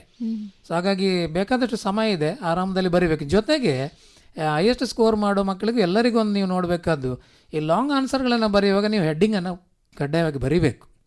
ಸೊ ಹೆಡ್ಡಿಂಗನ್ನು ಬರೆದು ಅದನ್ನು ಅಂಡರ್ಲೈನ್ ಮಾಡಿದರೆ, ಇನ್ನು ಪಾಯಿಂಟ್ಸ್ಗೆ ನಂಬರಿಂಗ್ ಅಥವಾ ಬುಲೆಟ್ಸ್ ನಿಮ್ಮ ಟೀಚರ್ಸ್ ಹೇಗೆ ಹೇಳಿಕೊಟ್ಟಿದ್ದಾರೆ ಅದನ್ನು ಫಾಲೋ ಮಾಡಿ ನೀವು, ಮತ್ತೆ ಬದಲಾವಣೆ ಮಾಡಿ ಅಂತ ನಾನು ಹೇಳ್ತಾ ಇಲ್ಲ. ಆ ಸ್ಟಾರ್ ಹಾಕುವಂಥ ಅಭ್ಯಾಸ ಇರ್ತದೆ ಕೆಲವರಿಗೆ, ಅಥವಾ ನಂಬರಿಂಗ್ 1 2 3 4 8 ಅಂತ. ನಂಬರಿಂಗ್ ನಾನು ಯಾಕೆ ಹೇಳಿದ್ದು ಅಂದರೆ ಮಕ್ಕಳಿಗೆ ಬರೆಯುವಾಗಲೂ ಕನ್ಫ್ಯೂಷನ್ ಇಲ್ಲ, ನೋಡೋ ಗೊತ್ತಾಗುತ್ತೆ. ನಾನು 8 ಬರೆದಿದ್ದೀನಿ, ಇನ್ನು 2 ಬರೀತಾನೆ, ಸ್ಟಾರ್ ಆದರೂ ಲೆಕ್ಕ ಮಾಡ್ತಾ ಹೋಗಬೇಕು. ಹೌದು. ಇನ್ನು ಇದನ್ನು ಕೂಡ ಒಂದು ಇಂಪಾರ್ಟೆಂಟ್, ಕ್ವಶನ್ ನಂಬರನ್ನು ಬರೆಯುವಾಗ ಮಾರ್ಜಿನ್ನ ಹೊರಗಡೆ ರೋಮನ್ ನಂಬರ್ಗಳು ಮತ್ತು ಕ್ವಶನ್ ನಂಬರನ್ನು ಬರೀಬೇಕು. ಪಾಯಿಂಟನ್ನು ನೀವು ನಂಬರ್ ವೈಸ್ ಬರೆಯುವುದಾದರೆ ಮಾರ್ಜಿನ್ನ ಒಳಗಡೆ ಬರೀಬೇಕು, ಇಲ್ಲ ಅಂದರೆ ಅವರಿಗೆ ಗೊಂದಲ ಆಗುವ ಸಾಧ್ಯತೆ ಇದೆ. ಒಂದು ಕರೆ ಇದೆ ಸರ್, ಸ್ವೀಕರಿಸೋಣ. ನಮಸ್ತೆ. ನಮಸ್ತೆ, ತಮ್ಮ ಹೆಸರು? ಸೋಹನ್ ಅಂತ, NMPC ಆರಂತೋಡಿಂದ. ಓಕೆ, ತಮ್ಮ ಪ್ರಶ್ನೆ. ನಾವು LBA ಕ್ವಶನ್ ಪೇಪರ್ ಅನ್ನು ರೆಫರ್ ಮಾಡ್ಬೋದಾ? Surely you can refer the LBA question paper and the LBA notes. But also the more important is, if you are aiming at 80 out of 80, 100 out of 100, then better you rely on textbook. So textbook should be given priority, for especially for the multiple choice questions, 1 mark questions. Textbook is very important. And LBA and the notes given by teacher, your teacher, surely it will help you. ಖಂಡಿತವಾಗಿಯೂ model ಹೇಳಿ. Question paper refer ಮಾಡ್ಬೋದು. Model question ಒಂದು ಕಡೆಯಲ್ಲಿ model question papers, ಇನ್ನೊಂದು ಕಡೆ LBA, ಇನ್ನೊಂದು ಕಡೆ text book. ಈ ಮೂರನ್ನು ಅಲ್ಲಿ ಇರುವಂಥದ್ದು ಇಲ್ಲಿರುವಂಥದ್ದು, ಆದರೆ ಸಮಗ್ರವಾಗಿ ಈ ಮೂರನ್ನು ನೀವು ನೋಡಿಕೊಂಡ್ರೆ ಟಾಪ್ ಸ್ಕೋರ್ ಮಾಡೋ ಮಕ್ಕಳಿಗೆ ತುಂಬ ಅನುಕೂಲ ಅಂತ ಹೇಳುವಂಥದ್ದು. Thank you sir. Thank you, all the best ನಿಮಗೆ. ಅದೇ ಸರ್, ಇವಾಗ ನಾವು ಫುಲ್ ಮಾರ್ಕ್ಸ್ ಬಗ್ಗೆ ಮಾತಾಡ್ತಾ ಇದ್ವಿ, ಅದನ್ನು ಕಂಟಿನ್ಯೂ ಮಾಡೋದಾದರೆ. ಇನ್ನು ಒಂದು ಅವರು ನಿರಂತರವಾದ ಅಧ್ಯಯನವನ್ನು ಮಾಡುವಂಥದ್ದು. ಇನ್ನೀಗ ಪುನರಾವರ್ತನೆಯ ಸಮಯದಲ್ಲಿದ್ದಾರೆ ಅವರು, ಈಗಾಗಲೇ ಪಾಠಗಳು ಮುಗಿದಿದೆ ಡಿಸೆಂಬರಲ್ಲಿ. ಇನ್ನು ಉಳಿದಂಥ 2 ತಿಂಗಳಲ್ಲಿ ನಾವು ಯಾವ ರೀತಿಯ ಕಲಿಕೆಯನ್ನು ಮಾಡಬೇಕು ಅಂತ ಹೇಳಿದ್ರೆ, ಒಂದು ಮುಖ್ಯವಾಗಿ ನಾನು ವಿದ್ಯಾರ್ಥಿಗಳಿಗೆ ಹೇಳೋದು, ಅವರೊಂದು ಕಲಿಕೆಯ ವೇಳಾಪಟ್ಟಿಯನ್ನು ಮಾಡ್ಕೊಳ್ಬೇಕು. ಸೊ ಬೆಳಗಿನ ಹೊತ್ತು ಅವರು ಎಷ್ಟು ಹೊತ್ತಿಗೆ ಹೇಳ್ತಾರೆ, ಅಲ್ಲಿಂದ ಅಧ್ಯಯನದ ಅವಧಿಗಳನ್ನು ಎಲ್ಲ ಸಬ್ಜೆಕ್ಟಿಗೂ ಹಂಚಿಕೆ ಮಾಡಿ ಕನಿಷ್ಠ ಅವರಿಗೆ 45 ನಿಮಿಷದಿಂದ 1 ಗಂಟೆ ಅವಧಿ ಸಿಗ್ತದೆ. ಸೊ ಈ ರೀತಿಯಲ್ಲಿ ಹಂಚಿಕೆ ಮಾಡಿಕೊಂಡು ನಿರಂತರವಾಗಿ ಮಾದರಿ ಪ್ರಶ್ನೆ ಪತ್ರಿಕೆ LBAಗಳನ್ನು ನೋಡಿಕೊಂಡು ಅವರ ಶಿಕ್ಷಕರ ಮಾರ್ಗದರ್ಶನದೊಂದಿಗೆ ಸಮಾಜ ವಿಜ್ಞಾನಕ್ಕೆ ಹೇಳೋದಾದರೆ 4 ಮಾರ್ಕಿನ ಅಂಕದ ಪ್ರಶ್ನೆಗಳಿಗೆ ಎಲ್ಲವನ್ನು ಉತ್ತರಿಸಲಿಕ್ಕೆ ಅವರು ತಯಾರಿಯನ್ನು ಮಾಡ್ಕೊಳ್ಬೇಕು. ಯಾಕೆಂದರೆ ಇಲ್ಲಿ ಕೆಲವೊಂದು ಪ್ರಶ್ನೆಗಳಿಗೆ ಚಾಯ್ಸ್ ಇದೆ, ಕೆಲವೊಂದು ಪ್ರಶ್ನೆಗಳಿಗೆ ಚಾಯ್ಸ್ ಇಲ್ಲ. ನೀವು ನೋಡಿರ್ಬೋದು ಮಕ್ಕಳೇ, ನಮ್ಮ ಮಾದರಿ ಪ್ರಶ್ನೆ ಪತ್ರಿಕೆಯನ್ನು ನೀವು ಗಮನಿಸಿದರೆ ಅದರಲ್ಲಿ ಕೆಲವು ಅಧ್ಯಾಯಗಳಿಗೆ, ಉದಾಹರಣೆಗೆ ಇದರಲ್ಲಿ ನಮ್ಮ ಭಾರತಕ್ಕಿರುವ ಸವಾಲುಗಳು ಮತ್ತು ಪರಿಹಾರೋಪಾಯಗಳು ಅಂತಿದೆ ನಮ್ಮ ರಾಜ್ಯಶಾಸ್ತ್ರದಲ್ಲಿ, ಪೊಲಿಟಿಕಲ್ ಸೈನ್ಸಲ್ಲಿ. ಸೊ ಅದಕ್ಕೆ 4 ಮಾರ್ಕಿಗೆ ಚಾಯ್ಸ್ ಇಲ್ಲ. ಹಾಗೆ ಇನ್ನೊಂದು ಮೈಸೂರು ಒಡೆಯರು ಮತ್ತು ಕರ್ನಾಟಕದಲ್ಲಿ ಬ್ರಿಟಿಷ್ ಆಳ್ವಿಕೆಗೆ ಪ್ರತಿರೋಧಗಳು ಅಂತ ಹಿಸ್ಟ್ರಿಯಲ್ಲಿದೆ. ಸೊ ಈ 2 ಪ್ರಶ್ನೆಗಳಿಗೆ ಚಾಯ್ಸ್ ಇಲ್ಲ 4 ಮಾರ್ಕಿಗೆ. ಹಾಗಾಗಿ ಅವರು ಆ ಪಾಠದಲ್ಲಿ ಬರುವಂತಹ ದೀರ್ಘ ಉತ್ತರಗಳಿರುವಂಥ 8 ಅಂಶಗಳಿರುವಂಥ ಎಲ್ಲ ಪ್ರಶ್ನೆಗಳನ್ನು ನೋಡ್ಕೊಳ್ಬೇಕಾಗ್ತದೆ. ಯಾಕೆಂದರೆ ಕೆಲವು ಸಲ ಮಕ್ಕಳೇನು ಮಾಡ್ತಾರೆ, ಒಂದು 10 ಪ್ರಶ್ನೆಗಳು ಆ ಪಾಠದಲ್ಲಿದ್ದರೆ 8 ನೋಡ್ತಾರೆ, 2 ಬರಲಿಕ್ಕಿಲ್ಲ ಅಂತ ಬಿಡ್ತಾರೆ.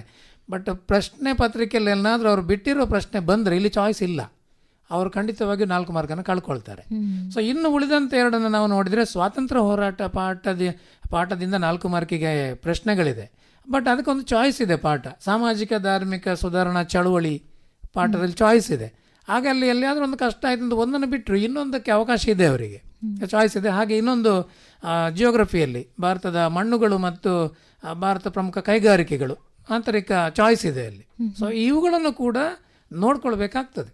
ಸೊ ಎಲ್ಲೆಲ್ಲ ಚಾಯ್ಸ್ ಇದೆ ಅನ್ನೋದನ್ನು ನೋಡ್ಕೊಳ್ಬೇಕು ಮಕ್ಕಳೇ. ಮುಖ್ಯವಾಗಿ ನಾನು ಹೇಳುವಂಥದ್ದು, 1-2 ಅಂಕದ ಪ್ರಶ್ನೆಗಳಲ್ಲಿ 17ನೇ ಕ್ವಶನ್, ನೀವು ಮಾಡೆಲ್ ಕ್ವಶನ್ ಪೇಪರ್ನ ನೋಡಿದರೆ ಪ್ರತಿಯೊಂದು ಕ್ವಶನ್ ಪೇಪರಲ್ಲಿ ಹಾಗೆ ಇರ್ತದೆ ಕ್ವಶನ್ ಸಂಖ್ಯೆ. 17ನೇ ಪ್ರಶ್ನೆಯಲ್ಲಿ 2 ಅಂಕಕ್ಕೆ ಸಾರ್ವಜನಿಕ ಆಡಳಿತ ಮತ್ತು ಜಾಗತಿಕ ಸಂಸ್ಥೆ ಚಾಯ್ಸ್ ಇದೆ, ಪಬ್ಲಿಕ್ ಅಡ್ಮಿನಿಸ್ಟ್ರೇಷನ್ ಮತ್ತು ವರ್ಲ್ಡ್ ಆರ್ಗನೈಸೇಷನ್ ಚಾಯ್ಸ್ ಇದೆ, ಅದನ್ನು ನೋಡ್ಕೊಳ್ಬೇಕು. ಇನ್ನು 18ನೇ ಪ್ರಶ್ನೆ, ಅದು ಕೂಡ 2 ಅಂಕದ್ದು, ಸಾಮಾಜಿಕ ಸವಾಲುಗಳು ಮತ್ತು ಸಾಮಾಜಿಕ ಸ್ತರ ವಿನ್ಯಾಸ, ಸೋಷಲ್ ಚಾಲೆಂಜಸ್ ಮತ್ತು ಸೋಷಲ್ ಸ್ಟ್ರಾಟಿಫಿಕೇಷನ್, ಇಂಟರ್ನಲ್ ಚಾಯ್ಸ್ ಇದೆ, ಅದನ್ನು ನೋಡ್ಕೊಳ್ಬೇಕು.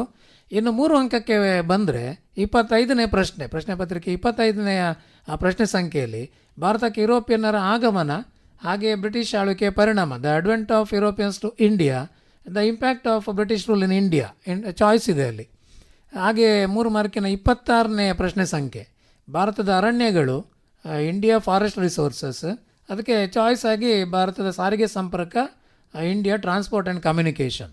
ಹಾಗೆ 27ನೇ ಪ್ರಶ್ನೆ ಸಂಖ್ಯೆ 3 ಅಂಕದ ಪ್ರಶ್ನೆ ಗ್ರಾಮೀಣಾಭಿವೃದ್ಧಿ ರೂರಲ್ ಡೆವಲಪ್ಮೆಂಟ್, ಹಾಗೆ ಸಾರ್ವಜನಿಕ ಹಣಕಾಸು ಪಬ್ಲಿಕ್ ಫೈನಾನ್ಸ್ ಆ್ಯಂಡ್ ಬಜೆಟ್.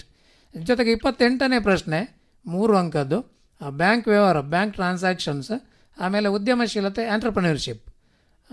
ಇವುಗಳಿಗೆ 3 ಮಾರ್ಕಿನ ಈ ಪ್ರಶ್ನೆಗಳಿಗೆ ಆಂತರಿಕ ಚಾಯ್ಸ್ ಇರೋದ್ರಿಂದ ಸೊ ಯಾವ ಅಧ್ಯಾಯದ ಕಡೆಗೆ ನಾನು ಹೆಚ್ಚು ಗಮನವನ್ನು ಕೊಡಬೇಕು ಅನ್ನೋದನ್ನು ಕೂಡ ಲೆಕ್ಕಾಚಾರ ಹಾಕ್ಕೊಂಡು ಓದಲಿಕ್ಕೆ ಮಕ್ಕಳಿಗೆ ಅವಕಾಶ ಇದೆ. ಒಂದು ಕರೆ ಸ್ವೀಕರಿಸೋಣ ಸರ್. ನಮಸ್ತೆ, ನಮಸ್ತೆ ಮೇಡಮ್. ತಮ್ಮ ಹೆಸರು? ನನ್ನ ಹೆಸರು ಯಶಸ್, ನಾನು ರಾಮಕುಂಜದಿಂದ ಮಾತಾಡ್ತಿದ್ದೀನಿ, ರಾಮಕುಂಜೇಶ್ವರ ಕನ್ನಡ ಮಾಧ್ಯಮ ಶಾಲೆ. ಓಕೆ, ಹೇಳಿ ಯಶಸ್, ನಿಮ್ಮ ಪ್ರಶ್ನೆ ಏನು? ಅನ್ವಯದ ಪ್ರಶ್ನೆ ಎಷ್ಟು ಮಾರ್ಕ್ನದು ಬರ್ತದೆ ಮೇಡಮ್? ಅಪ್ಲಿಕೇಶನ್ ಪ್ರಶ್ನೆಗಳಿಗೆ ಇಷ್ಟೇನು ಮಾರ್ಕ್ಸ್ ಅಂತ ನಿಗದಿ ಮಾಡಲಿಲ್ಲ ಈ ಸಲ, ಯಾಕಂದರೆ ಥೀಮ್ ಬೇಸ್ಡ್ ಇಲ್ಲ. ನಾವು ಲೆಸನ್ ವೈಸ್ ನಾವು ಚಾಪ್ಟರ್ಗಳನ್ನು ಕಲಿಯುವಂಥದ್ದು, ರಿವಿಷನ್ ಮಾಡುವಂಥದ್ದು. ಆದರೆ ಕೆಲವೊಂದು ನಿರ್ದಿಷ್ಟ ಪಾಠಗಳಿವೆ. ಉದಾಹರಣೆಗೆ ಭಾರತ ಮಣ್ಣುಗಳು, ಭಾರತ ಅರಣ್ಯಗಳು, ಬಳಿಕ ಭಾರತದ ಪ್ರಥಮ ಸ್ವಾತಂತ್ರ್ಯ ಸಂಗ್ರಾಮ ಏನುಂಟು, ಈ ಪಾಠಗಳಲ್ಲಿ ಕೆಲವೊಂದು ಪ್ರಶ್ನೆಗಳನ್ನು ನಾವು ಅಲ್ಲಿ ಅಪ್ಲಿಕೇಶನ್ ಲೆವೆಲಲ್ಲಿ ಅದು ಟ್ವಿಸ್ಟ್ ಮಾಡಿ ತಿರುಗಿಸಿ ಈ ಥರ ಬೇರೆ ಬೇರೆ ರೀತಿಯಲ್ಲಿ ನಾವು ಹೇಳ್ತೇವೆ, ಕೇಳಲಿಕ್ಕೆ ಅವಕಾಶ ಉಂಟು. ಉದಾಹರಣೆಗೆ ಮಣ್ಣಿನ ಸವೆತ ಹೇಗೆ ಆಗ್ತಾ ಇದೆ, ಮಣ್ಣಿನ ಸವೆತ ಏಕೆ ಆಗ್ತಾ ಇದೆ, ಈ ಥರ ಕೇಳಿದಾಗ ಅಲ್ಲಿ ಉತ್ತರಗಳು ವಿಭಿನ್ನ ಇರ್ತದೆ. ಅಥವಾ ಭಾರತದ ಪ್ರಥಮ ಸ್ವಾತಂತ್ರ್ಯ ಸಂಗ್ರಾಮವು ವಿಫಲವಾಯಿತು ಏಕೆ, ಭಾರತದ ಸ್ವಾತಂತ್ರ್ಯ ಸಂಗ್ರಾಮದಿಂದ ಉಂಟಾದಂತಹ ಪರಿಣಾಮಗಳು ಯಾವುದು. ಸೊ ಕೆಲವೊಂದು ಪ್ರಶ್ನೆಗಳನ್ನು ನಾವು ತಿರುಗಿಸಿ ಕೇಳ್ತೇವೆ, ಅಥವಾ ಅಪ್ಲಿಕೇಶನ್ ಲೆವೆಲ್ ಅಂತ ಹೇಳ್ತೇವೆ. ಅದು ಸ್ವಲ್ಪ ಕಡಿಮೆ ವಿಜ್ಞಾನಕ್ಕೆ ಹೋಲಿಸಿದರೆ, ಆದರೆ ಖಂಡಿತವಾಗಿ ಇದ್ದೇ ಇರ್ತದೆ. ಸೊ ಇದಕ್ಕೆ ಏನು ಮಾಡ್ಬೋದು ಹೇಳಿದರೆ, ಒಂದು ನೀವು ಹಳೆಯ ಪ್ರಶ್ನೆ ಪತ್ರಿಕೆಗಳನ್ನು KSEAB.car.nic.in ನಲ್ಲಿ ಹಳೆಯ ಪ್ರಶ್ನೆ ಪತ್ರಿಕೆಗಳು ನಿಮಗೆ ಸಿಗ್ತದೆ. ಅವುಗಳನ್ನು ನೋಡಿ ಯಾವ ರೀತಿ ಪ್ರಶ್ನೆಗಳು ಯಾವ ಪಾಠಗಳಿಂದ ಹೆಚ್ಚಾಗಿ ಬರ್ಬೋದು. ಹೆಚ್ಚಾಗಿ ಭಾರತದ ಮಣ್ಣುಗಳು, ಭಾರತದ ಅರಣ್ಯಗಳು, ಪ್ರಥಮ ಸ್ವಾತಂತ್ರ್ಯ ಸಂಗ್ರಾಮ, ಅಥವಾ ಈವನ್ ಫಸ್ಟ್ ಪಾಠ the advent of Europeans to India, ಭಾರತಕ್ಕೆ ಯುರೋಪಿಯನರ ಆಗಮನ, ಈ ಪಾಠಗಳಿಂದ ಹೆಚ್ಚಾಗಿ ಕೇಳಿದ ಉದಾಹರಣೆಗಳು ಇವೆ. ಹಾಗಾಗಿ ಇವುಗಳಿಗೆ ನೀವು ಆದಷ್ಟು LBA ಹಾಗೂ ಹಳೆಯ ಪ್ರಶ್ನೆಗಳನ್ನು ನೀವು ಸ್ವಲ್ಪ ಮನನ ಮಾಡಿಕೊಂಡ್ರೆ, ರಿವಿಷನ್ ಮಾಡಿಕೊಂಡ್ರೆ ನಿಮಗೆ ಹೆಚ್ಚು ಅನುಕೂಲ ಆಗ್ತದೆ. ಇದಕ್ಕೆ ಪೂರಕವಾಗಿ ಈಗ ಕೆಲವೊಂದು ಕಡೆ ಏನು ಮಾಡ್ತಾರೆ ಅಂತ ಹೇಳಿದ್ರೆ, ಈ ಟೆಕ್ಸ್ಟ್ ಬುಕ್ಕಲ್ಲಿ ಆ ವಿಷಯದ ಆರಂಭದ ವಾಕ್ಯಗಳು ಅಥವಾ ಕೊನೆಯಲ್ಲಿರೋ ವಾಕ್ಯಗಳನ್ನು ಮಕ್ಕಳು ನೀವು ಸರಿಯಾಗಿ ನೋಡ್ಕೊಳ್ಬೇಕು. ಯಾಕೆಂದರೆ ಆ ಒಂದು ವಾಕ್ಯವನ್ನು ತಕ್ಕೊಂಡೇ ಪ್ರಶ್ನೆ ಕೇಳಿದ್ದನ್ನು ನಾವು ನೋಡಿದ್ದೇವೆ. ಉದಾಹರಣೆಗೆ ಬ್ರಿಟಿಷ್ ಶಿಕ್ಷಣದ ಪರಿಣಾಮದಲ್ಲಿ ನೀವು ನೋಡಿರ್ಬೋದು, ಲಾಸ್ಟಲ್ಲಿ ಒಂದು ಕೆಲವು ವರ್ಡ್ಸ್ ಇದೆ ನೋಡಿ, ಸೆಂಟೆನ್ಸ್, ಅಲ್ಲಿಂದಲೇ ಪ್ರಶ್ನೆಯನ್ನು ಕೇಳ್ತಾರೆ. ಹಾಗಾಗಿ ನೀವು ಟೆಕ್ಸ್ಟ್ ಬುಕ್ಕನ್ನು ಓದುವಾಗ ಯಾವುದೇ 4 ಮಾರ್ಕಿನ ಪ್ರಶ್ನೆ, 3 ಮಾರ್ಕಿನ ಪ್ರಶ್ನೆಗಳಾಗಿರ್ಬೋದು, 2 ಮಾರ್ಕಿನ ಪ್ರಶ್ನೆ ಇರ್ಬೋದು, ಆ ಪ್ಯಾರಾಗ್ರಾಫ್ ಸ್ಟಾರ್ಟಿಂಗ್ನ ಲೈನ್ಸ್ ಇದೆ ನೋಡಿ, ಮತ್ತು ಅದು ಎಂಡ್ ಆಗುವಂಥ ಲೈನ್ಸ್ ಇದೆ, ಅದನ್ನು ಕರೆಕ್ಟಾಗಿ ನೋಡ್ಕೊಳ್ಳಿ. ಅಲ್ಲಿ ನಿಮಗೆ ಪ್ರಶ್ನೆಗಳನ್ನು ಮಾಡೋ ಸಾಧ್ಯತೆಗಳು ಉಂಟು ಅವರು. ಜೊತೆಗೆ ಅವ್ರು ಹೇಳಿದಾಗೆ, ಸರ್ ಹೇಳಿದಾಗೆ, ಅರಣ್ಯ ಮತ್ತು ಮಣ್ಣು ಪಾಠಕ್ಕೆ ಬಂದಾಗ ಉದಾಹರಣೆಗೆ ತುಂಬ ಕನ್ಫ್ಯೂಸ್ ಆಗುವಂಥದ್ದು, ಈಗ ಮಣ್ಣಿನ ಸಂರಕ್ಷಣೆ ಮಣ್ಣಿನ ಸಂರಕ್ಷಣೆಗೆ ಬಂದರೆ, ಮಣ್ಣಿನ ಸಂರಕ್ಷಣೆಯನ್ನು ಮಾಡಬೇಕಾದ ಅನಿವಾರ್ಯತೆ ಇದೆ ಏಕೆ ಅಂತ ಕೇಳ್ತಾರೆ. ನಮ್ಮ ಮಕ್ಕಳೇನು ಮಾಡ್ತಾರೆ ಅಂತ ಹೇಳಿದರೆ, ಮಣ್ಣಿನ ಸಂರಕ್ಷಣೆ ಅಷ್ಟನ್ನು ಮಾತ್ರ ಓದ್ತಾರೆ, ಉಳಿದದನ್ನು ಎಂಡ್ವರೆಗೆ ಹೋಗೋದಿಲ್ಲ ಪ್ರಶ್ನೆ ಓದುವಾಗ. ಇದೊಂದು ನಮ್ಮ ಮಕ್ಕಳು ಮಾಡುವಂಥ ದೊಡ್ಡ ತಪ್ಪು. ಮಣ್ಣಿನ ಸಂರಕ್ಷಣೆಯ ವಿಧಾನಗಳನ್ನು ಬರೆದು ಬಿಡ್ತಾರೆ ಅವರು. ಅಲ್ಲಿ ಕೇಳಿರೋದೇನು, ಮಣ್ಣಿನ ಸಂರಕ್ಷಣೆಯನ್ನು ಮಾಡಬೇಕಾದ ಅನಿವಾರ್ಯತೆ ಇದೆ ಏಕೆ ಅಂದರೆ, ಮಾಡದಿದ್ರೆ ಏನಾಗ್ತದೆ ಅಂದರೆ ಪರಿಣಾಮ ಬರಿಬೇಕಾದದಲ್ಲಿ, ಮಣ್ಣಿನ ಸವೆತದ ಪರಿಣಾಮ. ಸೊ ಈ ರೀತಿಯ ಪ್ರಶ್ನೆಗಳನ್ನು ಕೇಳುವಂಥ ಸಾಧ್ಯತೆ ಇದೆ. ಹಾಗಾಗಿ ನೀವು ರಿವಿಷನ್ ಮಾಡುವಾಗ ಒಂದು ಪ್ರಶ್ನೆಯನ್ನು ಬೇರೆ ಯಾವ ರೀತಿಯಲ್ಲಿ ಕೇಳ್ಬೋದು ಅನ್ನೋದನ್ನು ಡಿಸ್ಕಸ್ ಮಾಡಿಕೊಂಡು ಗ್ರೂಪ್ ಸ್ಟಡಿ ಮಾಡಿದರೆ ಬೆಸ್ಟ್ ಅಂತ ಹೇಳುವಂಥದ್ದು. ಅಥವಾ 2 ಕ್ವಶನ್ ಬರಿಬೇಕು.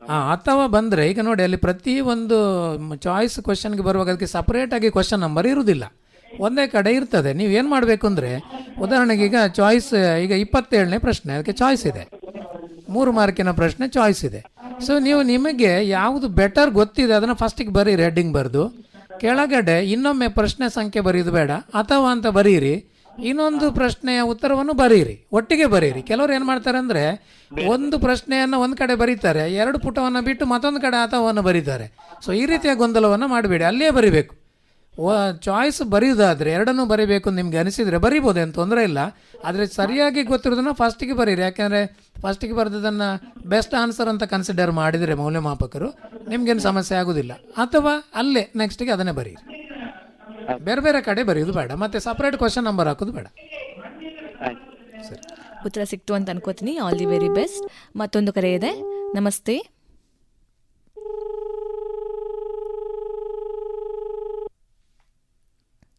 ನಮಸ್ತೆ. ಓಕೆ, ಕರೆ ಕಟ್ಟಾಯಿತು, ನಾವು ಮುಂದುವರಿಸೋಣ ಸರ್. ಈಗ 4 ಮಾರ್ಕ್ ಇದರಲ್ಲಿ ನಾನು ಹೇಳ್ತಾ ಇದ್ದೆ, ಕಲಿಕೆಯಲ್ಲಿ ಗರಿಷ್ಠ ಅಂಕವನ್ನು ಪಡಿಬೇಕಾದ್ರೆ ಇಲ್ಲಿ ಚಾಯ್ಸಲ್ಲಿ ಈಗ 4 ಮಾರ್ಕಿನ ಪ್ರಶ್ನೆಗಳನ್ನು ನಾವು ನೋಡಿದರೂ ಕೂಡ ಅಲ್ಲಿ ಸ್ವಾತಂತ್ರ್ಯ ಹೋರಾಟ, ದ ಫ್ರೀಡಮ್ ಸ್ಟ್ರಗಲ್, ಹಾಗೆ ಸಾಮಾಜಿಕ ಧಾರ್ಮಿಕ ಸುಧಾರಣಾ ಚಳವಳಿ, social and religious reform movement, so ಇವುಗಳಿಗೆ ಇಂಟರ್ನಲ್ ಚಾಯ್ಸ್ ಇದೆ. ಓಕೆ, ಮತ್ತೆ ಇವಾಗ ಕರೆ ಮತ್ತೆ ಬರ್ತಿದೆ. ನಮಸ್ತೆ, ಹಲೋ ನಮಸ್ತೆ. ತಮ್ಮ ಹೆಸರು? My name is Anjana. I am from Bhagwan Shri Sathya Sai Vidya Kendra Chokkadi. Okay, what's your question? Can we rely on LBI and model papers for math questions? Map ಕ್ವಶನ್ಸ್ಗೆ LB and model question paper. LBA and model question paper, you can rely up to a certain extent, but if you are aiming again, the same thing has been told in the previous question call also. If you are aiming at 80 marks, then better you refer all the map related lessons of geography. So whichever lessons are there in the geography, better you revise all the map related questions. The maps are provided in the lesson, and also there are certain places which are not mentioned in the map but are also they are mentioned in the lesson. So better you practice them, both the maps and also the map places given in the lesson. Of course the LBA and the other things which are provided by your teacher, of course they are going to help you a lot. I hope thank you. Yeah, thank you. And also ma'am, that in public administration for 3 and 4 marks, what we have to study, because it is not available in Savidik Suti. Okay, in the public administration, the scope of the public administration, the Luther Gulick has given the concept called as a post-cob. Yes, sir. Post-cob concept. Then also the trainings, the different kinds of training and recruitment are there. Then the functions of KPSC, UPSC, and also the role of the central government and the state government in the maintaining the law and order. These are the very important 3 marks and 4 mark questions from the public administration. So the importance of public administration, then also the scope. So these are the very important questions. So if, and also the functions of UPSC and KPSC. So if you learn, yeah, if And you also in Indian foreign policy. the factors of factors or the common determining factors of Indian foreign policy. Then we have the principles of Indian foreign policy. These are the very important questions from the Indian foreign policy lesson. Thank you, sir. Thank you. All the very best. Yeah, ನಾವು ಮುಂದುವರಿಸೋದಾದ್ರೆ sir ಇವಾಗ 4 ಮಾರ್ಕಿನ ಪ್ರಶ್ನೆಗಳ ಬಗ್ಗೆ ಈಗಾಗಲೇ ಹೇಳಿದೆ ನಾನು. ಸ್ವಾತಂತ್ರ್ಯ ಹೋರಾಟದ ಫ್ರೀಡಮ್ ಸ್ಟ್ರಗಲ್, ಅದಕ್ಕೆ ಸಾಮಾಜಿಕ ಧಾರ್ಮಿಕ ಸುಧಾರಣಾ ಚಳವಳಿ, social and religious reform movement, ಇದರಿಂದ ಚಾಯ್ಸ್ ಇದೆ. ಹಾಗೆ ಭೂಗೋಳದಲ್ಲಿ ಭಾರತದ ಮಣ್ಣುಗಳು, ಇಂಡಿಯಾ ಸಾಯಿಲ್ಸ್, ಇದಕ್ಕೆ ಭಾರತದ ಪ್ರಮುಖ ಕೈಗಾರಿಕೆಗಳು, ಇಂಡಿಯಾ ಮೇಜರ್ ಇಂಡಸ್ಟ್ರೀಸ್. ಸೊ ಈ ರೀತಿಯಲ್ಲಿ ಪ್ರತಿಯೊಂದನ್ನು ಕೂಡ ವಿಶ್ಲೇಷಣಾತ್ಮಕವಾಗಿ ನಾವು ನೋಡಿಕೊಂಡು ಅಧ್ಯಯನವನ್ನು ಮಾಡಿದ್ದೇ ಆದಲ್ಲಿ ಖಂಡಿತವಾಗಿಯೂ ಗರಿಷ್ಠ ಅಂಕವನ್ನು ಪಡೆಯುವುದು. ಇದರ ಜೊತೆಗೆ ಪೂರಕವಾಗಿ ಬರವಣಿಗೆ, ಯಾಕೆಂತ ಹೇಳಿದ್ರೆ ಸಮಾಜ ವಿಜ್ಞಾನದಲ್ಲಿ ನಾವು ನೋಡುವಂಥದ್ದು ವಾಕ್ಯಗಳು. ಗಣಿತದಲ್ಲಾದರೆ ವಾಕ್ಯಗಳ ಬರುವುದಿಲ್ಲ. ಇಲ್ಲಿ ಶಿಕ್ಷಕರು ಓದುವ ರೀತಿಯಲ್ಲಿ ಇರಬೇಕು ಅಂತ. ಓಕೆ, ಮತ್ತೊಂದು ಕರೆ ಇದೆ ಸರ್. ನಮಸ್ತೆ. Hello. ತಮ್ಮ ಹೆಸರು? My name is Trisha. I am from Manchikolnadu.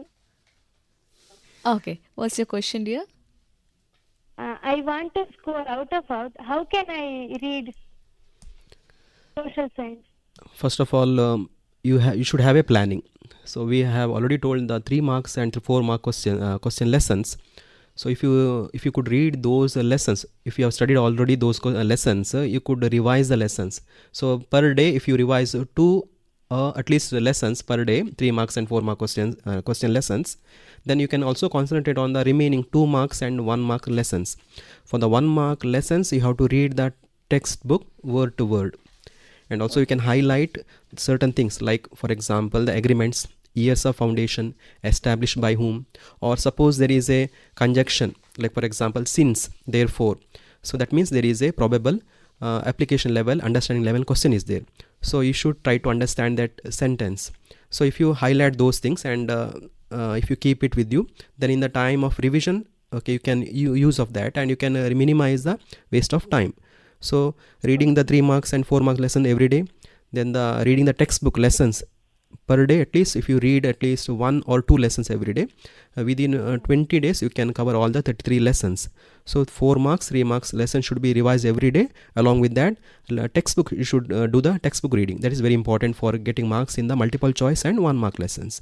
So, and also you can read the LBA, lesson based assessment material is there. I think your teacher might have provided you, or you can get it from the DSRT website. And also if you look into the old question papers which are there in the KSEAB website, or you can ask your class the subject teachers, they may provide you with the question, and if you revise them you can understand what kind of questions they will ask from certain lessons. So that will help you. Which lesson is more important? So we already discussed about that. 3 mark and 4 mark lessons are there. So we cannot pinpoint and say, but we have listed certain lessons. For 3 marks in the history we have 4 lessons: the advent of Europeans to India, the impact of the British rule in India, social and religious reform movement, and the first war of Indian independence. So here there will be choice between the first and second lesson, that is advent of Europeans and the impact of British rule. Then in the political science we have India's foreign policy and global challenges, work and economic life. Then work and economic life from the sociology. Then geography we have 3 lessons for the 3 mark questions: India, forest resources, transport and communication, natural disasters. So these are the 3 marks lessons from 3 mark lesson from the geography. Then economics we have rural development and public finance and budget, where we could expect a internal choice question. Then from the business studies we have bank transaction and entrepreneurship, where we can expect a internal choice question.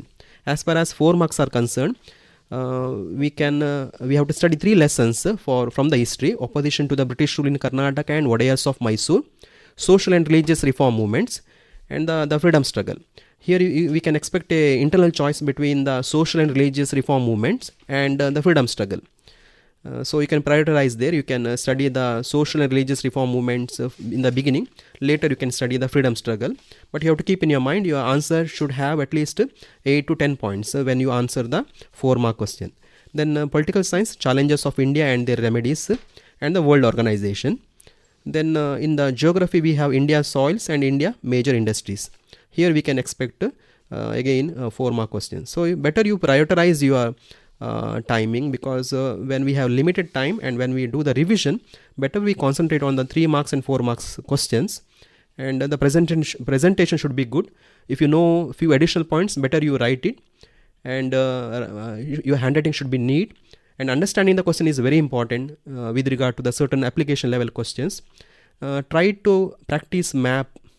Sir has already told the certain things regarding the map questions will be asked from the geography. So practice map every day, at least 10 places every day, so that you can get well versed in the map also. Okay.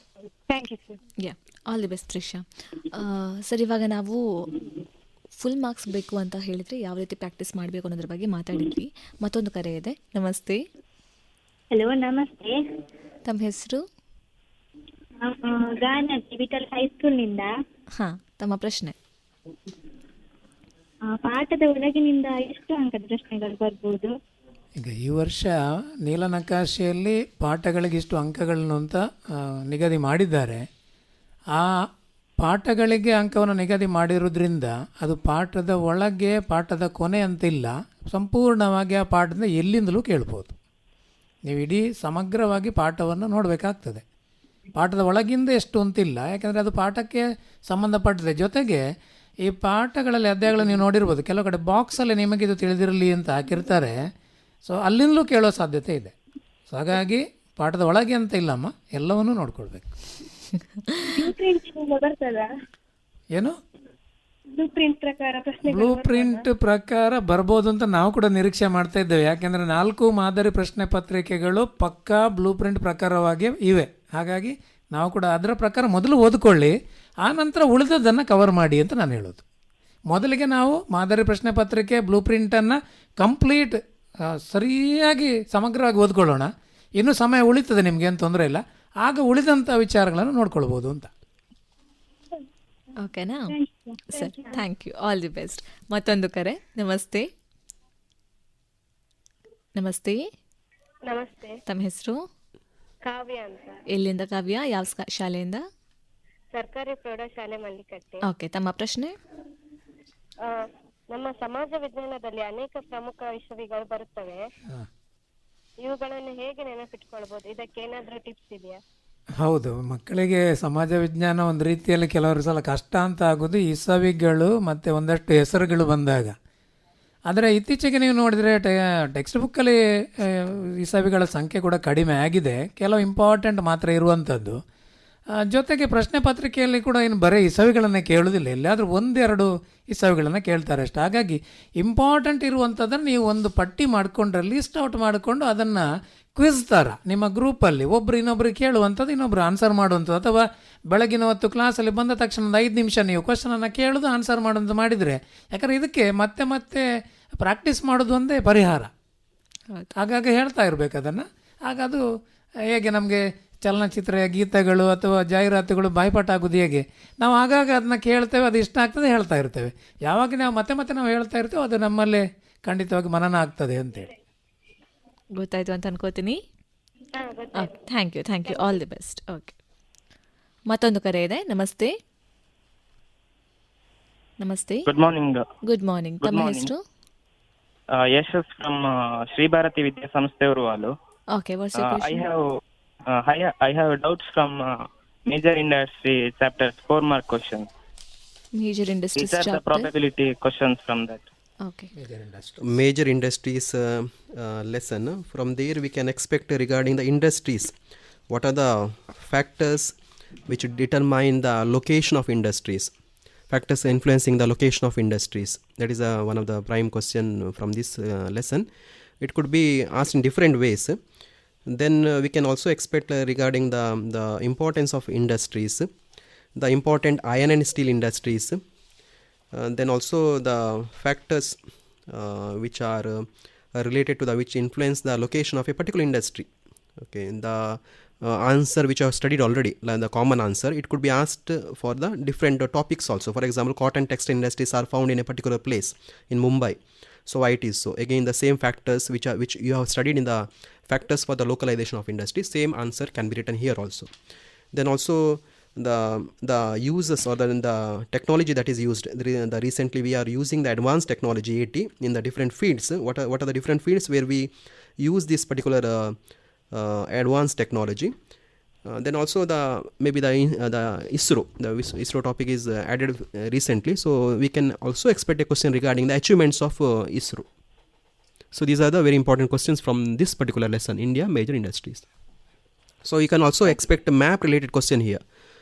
So the map is there provided in the textbook. So the industrial places of India. So you can expect a 1 mark question from the map also. Okay, thank you so much ಕರೆ ಮಾಡಿದ್ದಕ್ಕೆ. ಮತ್ತೊಂದು ಕರೆ ಇದೆ ನಮ್ಮ ಜೊತೆ. ನಮಸ್ತೆ. Good morning ma'am. Good morning. ತಮ್ಮ ಹೆಸರು? Your name? I am from KPS Sundarkatte. My name is Sadia. Okay, your question? That all questions have no ma'am. That we can study only one lesson or two on two study. Choice questions. Choice. See, first try to prioritize. If there is a choice, better you study. Since you have only maybe 20 or less than 20 days for the first preparatory, try to prioritize. So try to study one lesson now in the beginning. After you cover all these choice lessons, then you can go on to the all other lessons. So for example, there is a choice for 3 marks in the first lesson, that is the advent of Europeans to India and the impact of the British rule. So try to study the entire lesson of the advent of Europeans to India. For example, the Battle of Plassey, the causes of the Battle of Plassey and effect. Then the impact of the Buxar, how the trade was going on between India and Europe in the medieval or the ancient age. Then what are the reason for the discovery of new sea route to India? How did Martanda Varma control Dutch? So these are the very important 3 mark and the 4 mark 3 mark questions. So once you cover all these questions, then you can take up the another lesson, that is the impact of the British rule in India, where we have number of questions there. So comparatively the first lesson is a bit easier, the advent of Europeans to India, comparatively easier. So try to cover the first lesson. In this way you can prioritize and you can plan your studies. I hope you got your answer. Thank you so much for calling. All the very best. ನಮ್ಮ ಮುಂದಿನ ಕರೆ. ನಮಸ್ತೆ. ನಮಸ್ತೆ. ತಮ್ಮ ಹೆಸರು? ಇದು ನನ್ನ ಹೆಸರು ಹನುಮಂತ ಅಂತ. ಯಾವ ಶಾಲೆಯಿಂದ ಹನುಮಂತ ಅವರೇ? ಮಂಗಳೂರು ಸುರತ್ಕಲ್ ವಾಲ್ಮೀಕಿ ಆಶ್ರಮ ಶಾಲೆಯಿಂದ. ತಮ್ಮ ಪ್ರಶ್ನೆ? ಇದು ಈಗ ಸಮಾಜದ ಪಾಠಗಳಿದಾವಲ್ಲ, ಆ ಪಾಠ ಎಲ್ಲ ಪಾಠ ಓದ್ಬೇಕಾ ಅಥವಾ ಈ ಪಾಠದಲ್ಲಿ ಅಥವಾ ಬರ್ತದಲ್ಲ, ಅದು ಚೂರು ಡೌಟ್ ಉಂಟು. ಹನುಮಂತ್ ಅವರೇ, ನೀವು ಪಾಸ್ ಆಗ್ಲಿಕ್ಕೆ ನೋಡ್ತಾ ಇದ್ದೀರಾ, ಗರಿಷ್ಠ ಅಂಕ ತೆಗಿಲಿಕ್ಕೆ ನೋಡ್ತಾ ಇದ್ದೀರಾ? ರ್ಯಾಂಕ್ ತೆಗಿಬೇಕು. ರ್ಯಾಂಕ್ ತೆಗಿಬೇಕು ಅಂದರೆ ಎಲ್ಲವನ್ನು ಓದಲೇಬೇಕು. ಅದಕ್ಕೆ ನಾನು ಮೊದಲೇ ಕೇಳಿದ್ದು, ನೀವು ಪಾಸ್ ಆಗಬೇಕು ಅಂದರೆ ನಮ್ಮಲ್ಲಿ ನಿರ್ದಿಷ್ಟವಾದ ಕೆಲವು ಅಧ್ಯಾಯಗಳನ್ನು ನೋಡಿಕೊಂಡ್ರೆ ಸಾಕು. ಆದರೆ ನೀವು ಗರಿಷ್ಠ ಅಂಕ ತೆಗಿಬೇಕು, ಔಟ್ ಆಫ್ ಔಟ್ ತೆಗಿಬೇಕು ಅಂದರೆ ನೀವು ವಿಶೇಷವಾಗಿ ಮಲ್ಟಿಪಲ್ ಚಾಯ್ಸಲ್ಲಿ, ಯಾಕೆಂದರೆ ಅದು ನಿಮ್ಮನ್ನು ಟೆಸ್ಟ್ ಮಾಡಲಿಕ್ಕೆ ಇರುವಂಥದ್ದು. ಪಾಠದ ಯಾವ ಮೂಲೆಯಿಂದಲೂ ಕೇಳ್ಬೋದು. ಹಾಗಾಗಿ ಸಮಗ್ರವಾಗಿ ಪಾಠವನ್ನು ನೋಡಿಕೊಂಡ್ರೆ ಒಳ್ಳೆಯದು. ಥ್ಯಾಂಕ್ ಯು ಹನುಮಂತ ಅವರೇ. ರ್ಯಾಂಕ್ ತೆಗೂ ನಿಮ್ಮ ಕನಸು ಆದಷ್ಟು ಬೇಗ ನನಸಾಗಲಿ. ಮತ್ತೊಂದು ಕರೆ. ನಮಸ್ತೆ. ನಮಸ್ತೆ ಮೇಡಮ್.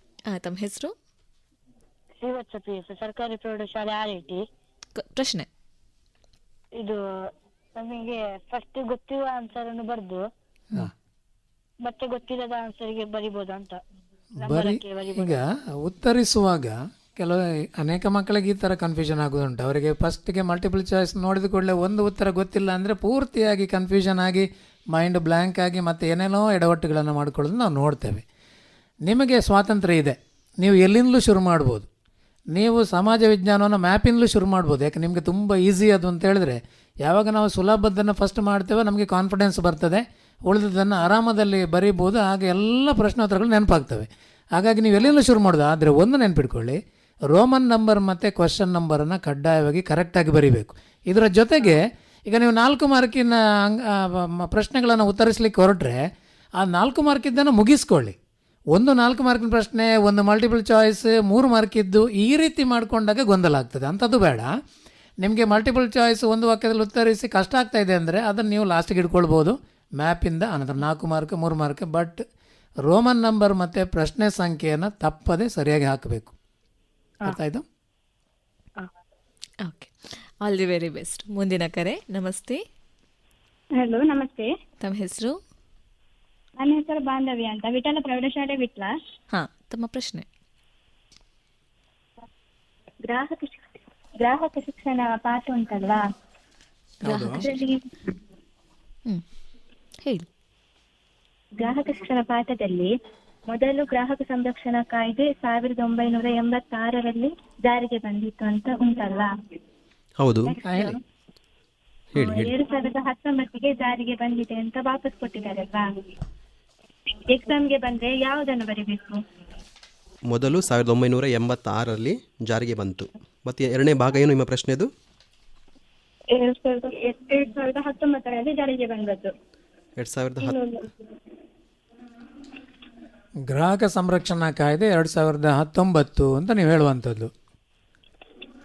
ಗ್ರಾಹಕರ ಹಕ್ಕುಗಳ ರಕ್ಷಣೆಗೆ ಕೇಂದ್ರ ಗ್ರಾಹಕ ಸಂರಕ್ಷಣಾ ಪ್ರಾಧಿಕಾರದ ಸ್ಥಾಪನೆಗೆ ಇದು ಅವಕಾಶ ಮಾಡಿಕೊಟ್ಟಿದೆ ಅಂತಂದರೆ, ಮಕ್ಕಳೇ, ಗ್ರಾಹಕ ಸಂರಕ್ಷಣಾ ಕಾಯ್ದೆ 1986ರಲ್ಲಿ ಬಂದಿದೆ. ಮತ್ತೆ ಅದಕ್ಕೆ ಹೊಸ ಅಂಶಗಳನ್ನು ಸೇರ್ಪಡೆ ಮಾಡಿಕೊಂಡು 2019 ಕೂಡ ಬಂದಿದೆ. ಈಗ ಆ್ಯಕ್ಚುಲಿ 1986ರ ಕಾಯ್ದೆ ಅಸ್ತಿತ್ವದಲ್ಲಿ ಇಲ್ಲ. ಅದರ ಬದಲಿಗೆ ಗ್ರಾಹಕ ಸಂರಕ್ಷಣಾ ಕಾಯ್ದೆ 2019 ಜಾರಿಗೆ ಬಂದಿದೆ. ಹೇಳಿ, ಅರ್ಥ ಆಯಿತು? ಅದು ಸ್ಪಷ್ಟವಾಗಿ ನಿಮ್ಮ ಪಠ್ಯಪುಸ್ತಕದಲ್ಲೇ ಇದೆ, ಕೊಟ್ಟಿದ್ದಾರೆ. ನೀವು ಒಮ್ಮೆ ನೋಡಿಕೊಂಡ್ರೆ ಆಯಿತು. ಅಂದರೆ ಅದರ ಪ್ರಕಾರ ನಮ್ಮಲ್ಲಿ ಈಗ ಆಯೋಗಗಳ ರಚನೆ ಆಗಿರುವಂಥದ್ದು. ಜಿಲ್ಲಾ ಮಟ್ಟದಲ್ಲಿ, ರಾಜ್ಯ ಮಟ್ಟದಲ್ಲಿ, ರಾಷ್ಟ್ರ ಮಟ್ಟದಲ್ಲಿ ಆಯೋಗಗಳನ್ನು, ಪರಿಹಾರ ಆಯೋಗಗಳನ್ನು ಸ್ಥಾಪಿಸಲಾಗಿದೆ. ಆಲ್ ದಿ ವೆರಿ ಬೆಸ್ಟ್ ಬಾಂಧವ್ಯ. ಮುಂದಿನ ಕರೆ. ನಮಸ್ತೆ. ನಮಸ್ತೆ. ತಮ್ಮ ನಾನು ಹೆಸರು? ಅಕ್ಷಯ್ ನವೀನ್ ಅಂತ ಹೇಳಿ, ಯಾವ ಶಾಲೆಯಿಂದ? ವಿನೋಬನಗರ ಶಾಲೆಯಿಂದ ಶಿಕ್ಷಕ ಮಾತಾಡ್ತಾ ಇರೋದು. ಹೇಳಿ ಸರ್. ನನಗೆ 2 ಮಾರ್ಕ್ ಇದು ಯಾವುದೆಲ್ಲ ಕೇಳಬಹುದು ಅಂತ ಒಂದು ಸಂದೇಹ ಇತ್ತು ಮಕ್ಕಳಿಗೆ. 2 ಮಾರ್ಕ್ ಖಂಡಿತವಾಗಿಯೂ. ಸರ್, ನೀವು ನೀಲನಕಾಶೆಯನ್ನು ನೋಡಿದಿರಾ ಸರ್? ಇಲ್ಲ ಸರ್, ಸರಿಯಾಗಿ ಅಬ್ಸರ್ವ್ ಮಾಡಿ. ಖಂಡಿತವಾಗಿ ಒಮ್ಮೆ ಬ್ಲೂ ಪ್ರಿಂಟನ್ನು ನೀವು ನೋಡ್ಕೊಳ್ಬೇಕು. ಬ್ಲೂ ಪ್ರಿಂಟನ್ನು ನೋಡಿಕೊಂಡ್ರೆ ನಾವು ಆರಾಮದಲ್ಲಿ 2 ಮಾರ್ಕ್ ಇದನ್ನು ಹೇಳ್ಬೋದು. ಸರ್ ಹೇಳ್ತಾರೆ. ಸರ್, ಕನ್ನಡ ಇಂಗ್ಲೀಷಲ್ಲಿ ಹೇಳ್ತೇನೆ, ನೋಡ್ಕೊಳ್ಳಿ sir. The extension of the British rule from the history, ಇತಿಹಾಸದಿಂದ. Next, India after independence. Then public administration and introduction. then the world organization. So there is a choice between these third and fourth lesson, that is public administration and the world organization. Then from sociology we have social stratification and social challenges. So there is again a internal choice between the social stratification and social challenges. Then geography, India water resources, India land use and agriculture. Then economics, we have economy and government, and from the business studies we have consumer education and protection. So these are the probable 2 marks lessons. So ಇಷ್ಟು ಲೆಸನ್ಗಳು ಇದೆ. ಅಲ್ಲಿ ನಿಮಗೆ political science ಮತ್ತು ಸೋಷಿಯಾಲಜಿಯಲ್ಲಿ ಒಂದು ಆಂತರಿಕ ಆಯ್ಕೆ, internal choice ಬರ್ತದೆ. ಉಳಿದ ಯಾವುದೇ ಲೆಸನ್ಗಳಲ್ಲಿ ಚಾಯ್ಸ್ಗಳು ಇಲ್ಲ. Okay, then what about application questions? Application level, we can expect certain questions from geography or history. We cannot say which lesson or which questions. So we can give the example. For example, if you look into the first lesson of history, the advent of Europeans to India. So here we can find a topic called as Battle of Buxar. So what are the effects of or outcome of the Battle of Buxar? It's a direct question. So if you ask in other way, like for example, the Battle of Buxar made British the real holder of power in Bengal, Bihar and Odisha provinces. So this is a twisted or the application level or the understanding level question. So it is so the student need to prepare for such kind of questions. So there are certain lessons, like for example the first lesson or the first war of Indian independence, India soils, India forest resources, India industries. So if they look into the old question papers and also LBA assessment question paper and the material, they can prepare well for these application level or the understanding level of questions. And in the multiple choice always the 8th one is the applied one, right? Always. The 8th one, no. So sir, they regarding the 1 marks and the multiple choice, we cannot say which could be the application level. So better the student prepare everything from the textbook. So for the 1 marks and the multiple choice, better they rely on the textbook, LBA notes and whatever notes that is provided by the teacher. So textbook is ultimate for the multiple choice and the 1 marks. So we cannot pinpoint and say which could be the lesson or which could be the topic. Sir, ಇದಕ್ಕೆ ಪೂರಕವಾಗಿ ನೀವು ಪ್ರಶ್ನೆಗಳನ್ನು ಮಕ್ಕಳು ಓದುವಾಗಲೇ ಆ ಪ್ರಶ್ನೆನ ಬೇರೆ ಯಾವ ರೀತಿಯಲ್ಲಿ ಕೇಳ್ಬೋದು ಅನ್ನೋದನ್ನು ಅಲ್ಲೇ ಅವ್ರು ನೋಡಿಕೊಂಡ್ರೆ ಅವರು ಯಾವ ರೀತಿಯಲ್ಲಿ ಕೇಳಿದ್ರು ಆನ್ಸರ್ನ ಬರಲಿಕ್ಕೆ ಸುಲಭ ಆಗ್ತದೆ ಅಂತ. Okay sir, thank you. Thank you so much sir for calling. ಮುಂದಿನ ಕರೆ. ನಮಸ್ತೆ.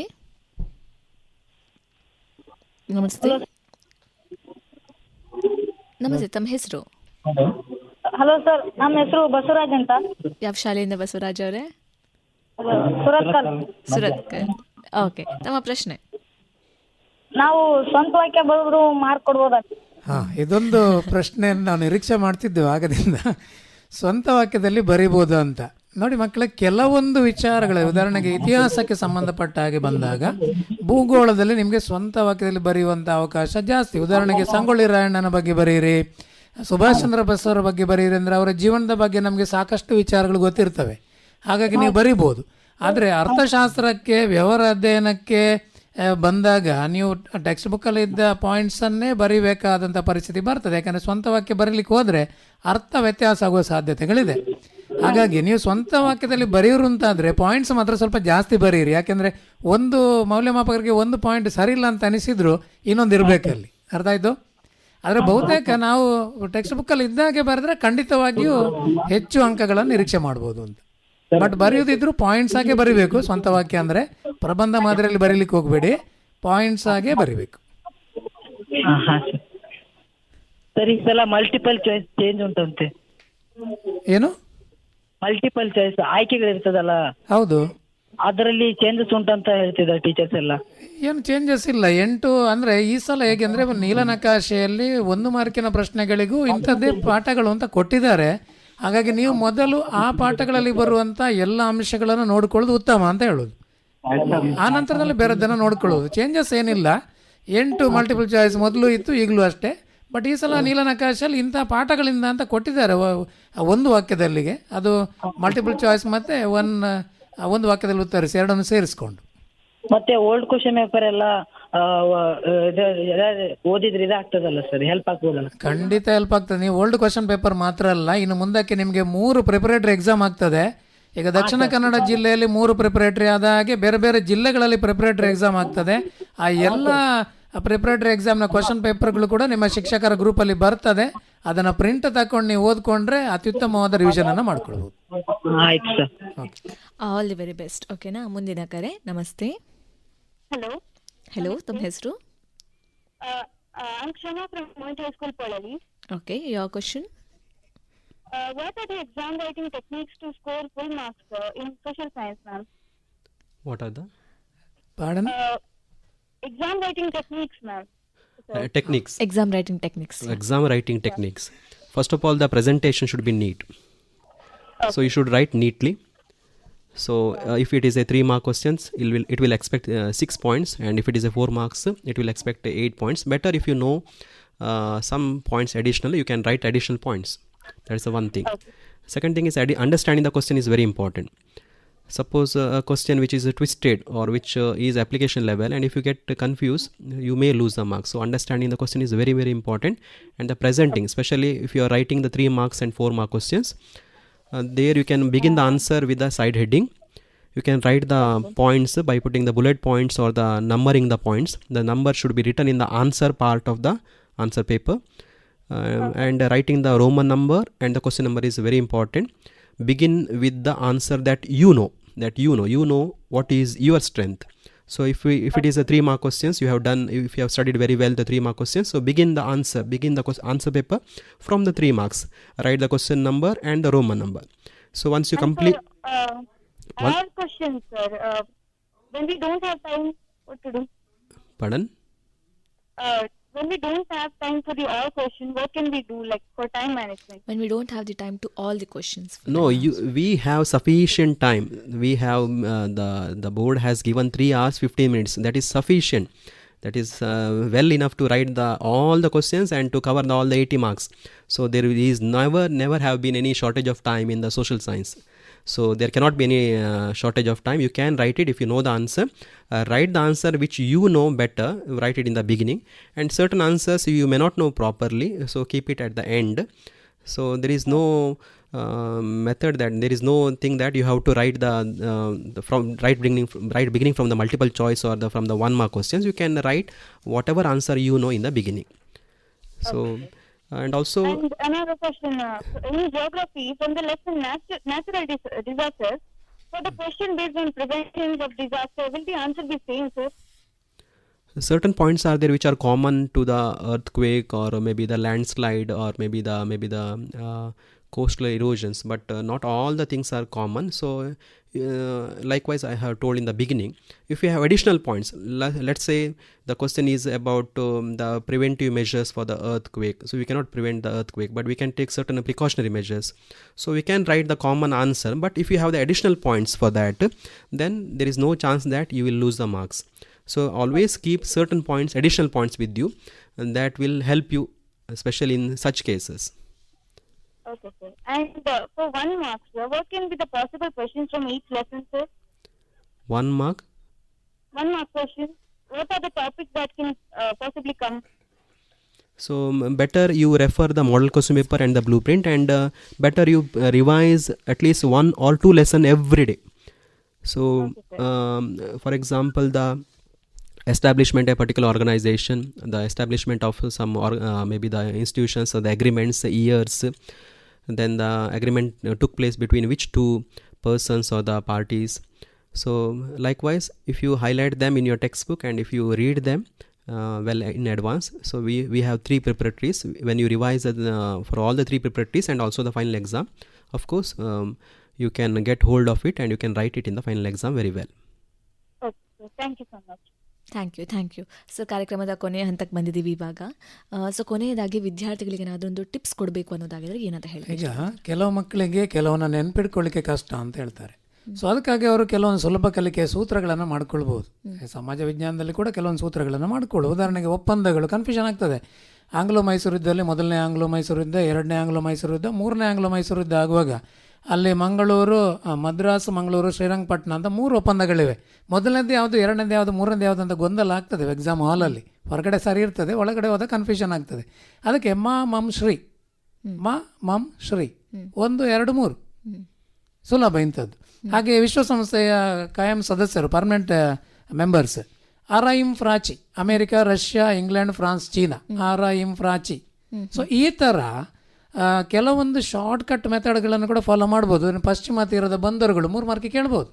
ಪಶ್ಚಿಮ ತೀರದ ಬಂದರುಗಳನ್ನು ಹೆಸರಿಸಿ: ಕಾಮು, ನಾಮ, ಮಂಕೋ, ಕಾಂಡ್ಲಾ, ಮುಂಬೈ, ನವಶೇವ, ಮಂಗಳೂರು, ಮರ್ಮಗೋವಾ, ಕೊಚ್ಚಿನ್.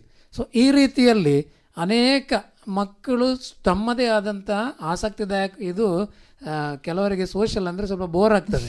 ಸೊ ಬೋರ್ ಆಗಬಾರ್ದು ಅಂದರೆ ಅದರಲ್ಲಿ ಸ್ವಲ್ಪ ರಸ ಇರಬೇಕು. ರಸ ಇರಬೇಕಾದ್ರೆ ಇಂಥ ಶಾರ್ಟ್ಕಟ್ಗಳನ್ನು ಮಾಡಿಕೊಂಡು ಅದನ್ನು ಕೂಡ ಒಂದು ಶ್ಲೋಕದ ರೀತಿಯಲ್ಲೋ ಹಾಡಿನ ರೀತಿಯಲ್ಲೋ ಕಲಿಸುವಂಥ ಅನೇಕ ಶಿಕ್ಷಕರಿದ್ದಾರೆ ನಮ್ಮಲ್ಲಿ. ಸೊ ಆ ರೀತಿಯಲ್ಲಿ ಮಾಡಿಕೊಂಡ್ರೆ ಖಂಡಿತವಾಗಿಯೂ ಗೊಂದಲ ಆಗೋದಿಲ್ಲ, ಕನ್ಫ್ಯೂಷನ್ ಇರುವುದಿಲ್ಲ. ಇನ್ನು ಸಮಾಜ ವಿಜ್ಞಾನದಲ್ಲಿ 80 ಅಂಕ ತೆಗೆದು ಭಾಳ ಸುಲಭ ಇವತ್ತು. ಆದರೆ ಅಷ್ಟೇ ಪರಿಶ್ರಮ ಬೇಕು. ಸುಲಭ ಅಂದರೆ ಸುಮ್ಮನೆ ಕೂತ್ರೆ ಆಗೋದಿಲ್ಲ ಮಕ್ಕಳೇ. ಸೊ ಖಂಡಿತವಾಗಿ ಆಸಕ್ತಿದಾಯಕವಾಗಿ ಅರ್ಥವನ್ನು ತಿಳ್ಕೊಂಡು ಕಲಿಬೇಕು. ಬಾಯ್ಪಾಠ ಮಾಡಲಿಕ್ಕೆ ಹೋಗಬೇಡಿ, ಹೆಚ್ಚು ಗೊಂದಲ ಆಗ್ತದೆ. ತಿಳ್ಕೊಂಡ್ರೆ ಖಂಡಿತವಾಗಿ ಕೂಡ 80 ಅಂಕವನ್ನು ಪಡಿಬೋದು. ಸಮಾಜ ವಿಜ್ಞಾನದಲ್ಲಿ ಎಲ್ಲರೂ ಉತ್ತೀರ್ಣರಾಗ್ಬೋದು ಅಂತ ಹೇಳ್ತಾ ಸರ್, ಅಂತಿಮವಾಗಿ ಹೇಳೋದಾದರೆ, ಯಾರು ಕಲಿಕೆಯಲ್ಲಿ ಹಿಂದೆ ಇದ್ದಾರೆ, ನಿಮ್ಮ ಶಿಕ್ಷಕರು ಈಗಾಗಲೇ ಬಹುಶಃ ಪಾಸಿಂಗ್ ಪ್ಯಾಕೇಜ್ಗಳನ್ನು ನೀಡಿರ್ಬೋದು.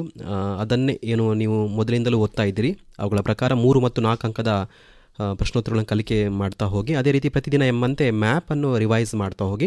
ಇನ್ನು ಯಾರು ಅತಿ ಹೆಚ್ಚು ಅಂಕಗಳನ್ನು ಪಡಿಬೇಕಂತ ಉಂಟು, ಅವರು ಟೆಕ್ಸ್ಟ್ ಬುಕ್ಕನ್ನು ಪ್ರತಿನಿತ್ಯ ಎಂಬಂತೆ 1 ಅಥವಾ 2 ಅಧ್ಯಾಯಗಳನ್ನು ಓದ್ತಾ ಹೋದರೆ ಖಂಡಿತವಾಗಿ ಉತ್ತಮ ಅಂಕಗಳನ್ನು ಪಡಿಬೋದು. ಸೊ ಮಕ್ಕಳೇ, ಬಹಳ ಮುಂಚಿತವಾಗಿ 2 ತಿಂಗಳ ಮೊದಲೇ ನಾವು ಇಲ್ಲಿ ಒಂದು ಬಾನುಲಿ ಶಾಲೆ ಕಾರ್ಯಕ್ರಮ ಮಾಡಿದ್ರೆ ತುಂಬ ಅನುಕೂಲ ಆಗಿದೆ ಅಂತ ಭಾವಿಸ್ತೇನೆ. ನಿಮಗೆ ನಿಮ್ಮ ಅನೇಕ ಗೊಂದಲಗಳು ಪರಿಹಾರ ಆಗಿರ್ಬೋದು. ಖಂಡಿತವಾಗಿ ಈ ವರ್ಷ ಸಮಾಜ ವಿಜ್ಞಾನದಲ್ಲಿ 80 ಅಂಕಗಳನ್ನು ಗಳಿಸ್ತಾ ಸಮಾಜ ವಿಜ್ಞಾನದಲ್ಲಿ 100% ಫಲಿತಾಂಶ ಗಳಿಸುವಂತಾಗಲಿ ಅಂತ ಎಲ್ರಿಗೂ ಶುಭವನ್ನು ಹಾರೈಸ್ತಾರೆ. Thank you sir, thank you. ಕಾರ್ಯಕ್ರಮದ ಕೊನೆಯ ಹಂತಕ್ಕೆ ಬಂದಿದ್ದೀವಿ. ಇದಾಗಿತ್ತು ಇಂದಿನ MRPL ಬಾನುಲಿ ಶಾಲೆ ಸಮಾಜ ವಿಜ್ಞಾನದ ಇವತ್ತಿನ ಈ ವಿಷಯ. ಮುಂದಿನ ಕಾರ್ಯಕ್ರಮದಲ್ಲಿ ಮತ್ತೆ ಭೇಟಿಯಾಗೋಣ. ನಮಸ್ಕಾರ. ಬಾನುಲಿ ಶಾಲೆ ಬಾನತರಂಗದ ಶಾಲೆ, ಕಲಿಕೆಯ ಶಾಲೆ, ಜ್ಞಾನ ಗಂಗೆಯ ಶಾಲೆ.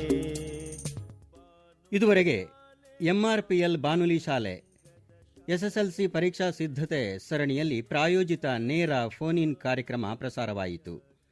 ಇಂದಿನ ವಿಷಯ ಸಮಾಜ ವಿಜ್ಞಾನ. ಭಾಗವಹಿಸಿದ ವಿಷಯ ತಜ್ಞರು ಸರಕಾರಿ ಪದವಿ ಪೂರ್ವ ಕಾಲೇಜು ಸಿದ್ಧಕಟ್ಟೆ ಇಲ್ಲಿನ ಪ್ರೌಢಶಾಲಾ ವಿಭಾಗದ ಸಹಾಯಕ ಶಿಕ್ಷಕರಾದ ಮಹೇಶ್ ಕುಮಾರ್ ವಿ ಕರ್ಕೇರ ಮತ್ತು ಕರ್ನಾಟಕ ಪಬ್ಲಿಕ್ ಸ್ಕೂಲ್ ಮಂಟಪದವು ಇಲ್ಲಿನ ಸಹಾಯಕ ಶಿಕ್ಷಕರಾದ ವಿಶಾಂತ್ ಮಾರ್ಕ್ ಡಿಸೋಜಾ. ನಡೆಸಿಕೊಟ್ಟವರು ನಮಿತಾ ಆಂತರ್ಯ ಶೆಟ್ಟಿ. ನಿರ್ವಹಣೆ ಲತೀಶ್ ಪಾಲ್ದಾನೆ. ತಾಂತ್ರಿಕ ಸಹಕಾರ ಚಂದ್ರಶೇಖರ ಪಾಣಾಜೆ, ಉಮೇಶ್ ಅಶೋಕನಗರ ಮತ್ತು ಅನಿಲ್ ರೈ ದೇರ್ಲಾ. ಈ ಕಾರ್ಯಕ್ರಮದ ಪ್ರಾಯೋಜಕರು MRPL ಮಂಗಳೂರು. ಮುಂದಿನ ಬಾನುಲಿ ಶಾಲೆ ಸೋಮವಾರ ಬೆಳಗ್ಗಿನ 10 ಗಂಟೆಗೆ. ಶಾಲೆ, ಕಲಿಕೆಯ ಶಾಲೆ, ಜ್ಞಾನ ಗಂಗೆಯ ಶಾಲೆ. ಕಲಿಯೋಣ ಬನ್ನಿ ಗೆಳೆಯರೇ, ತಿಳಿಯೋಣ ಬನ್ನಿ.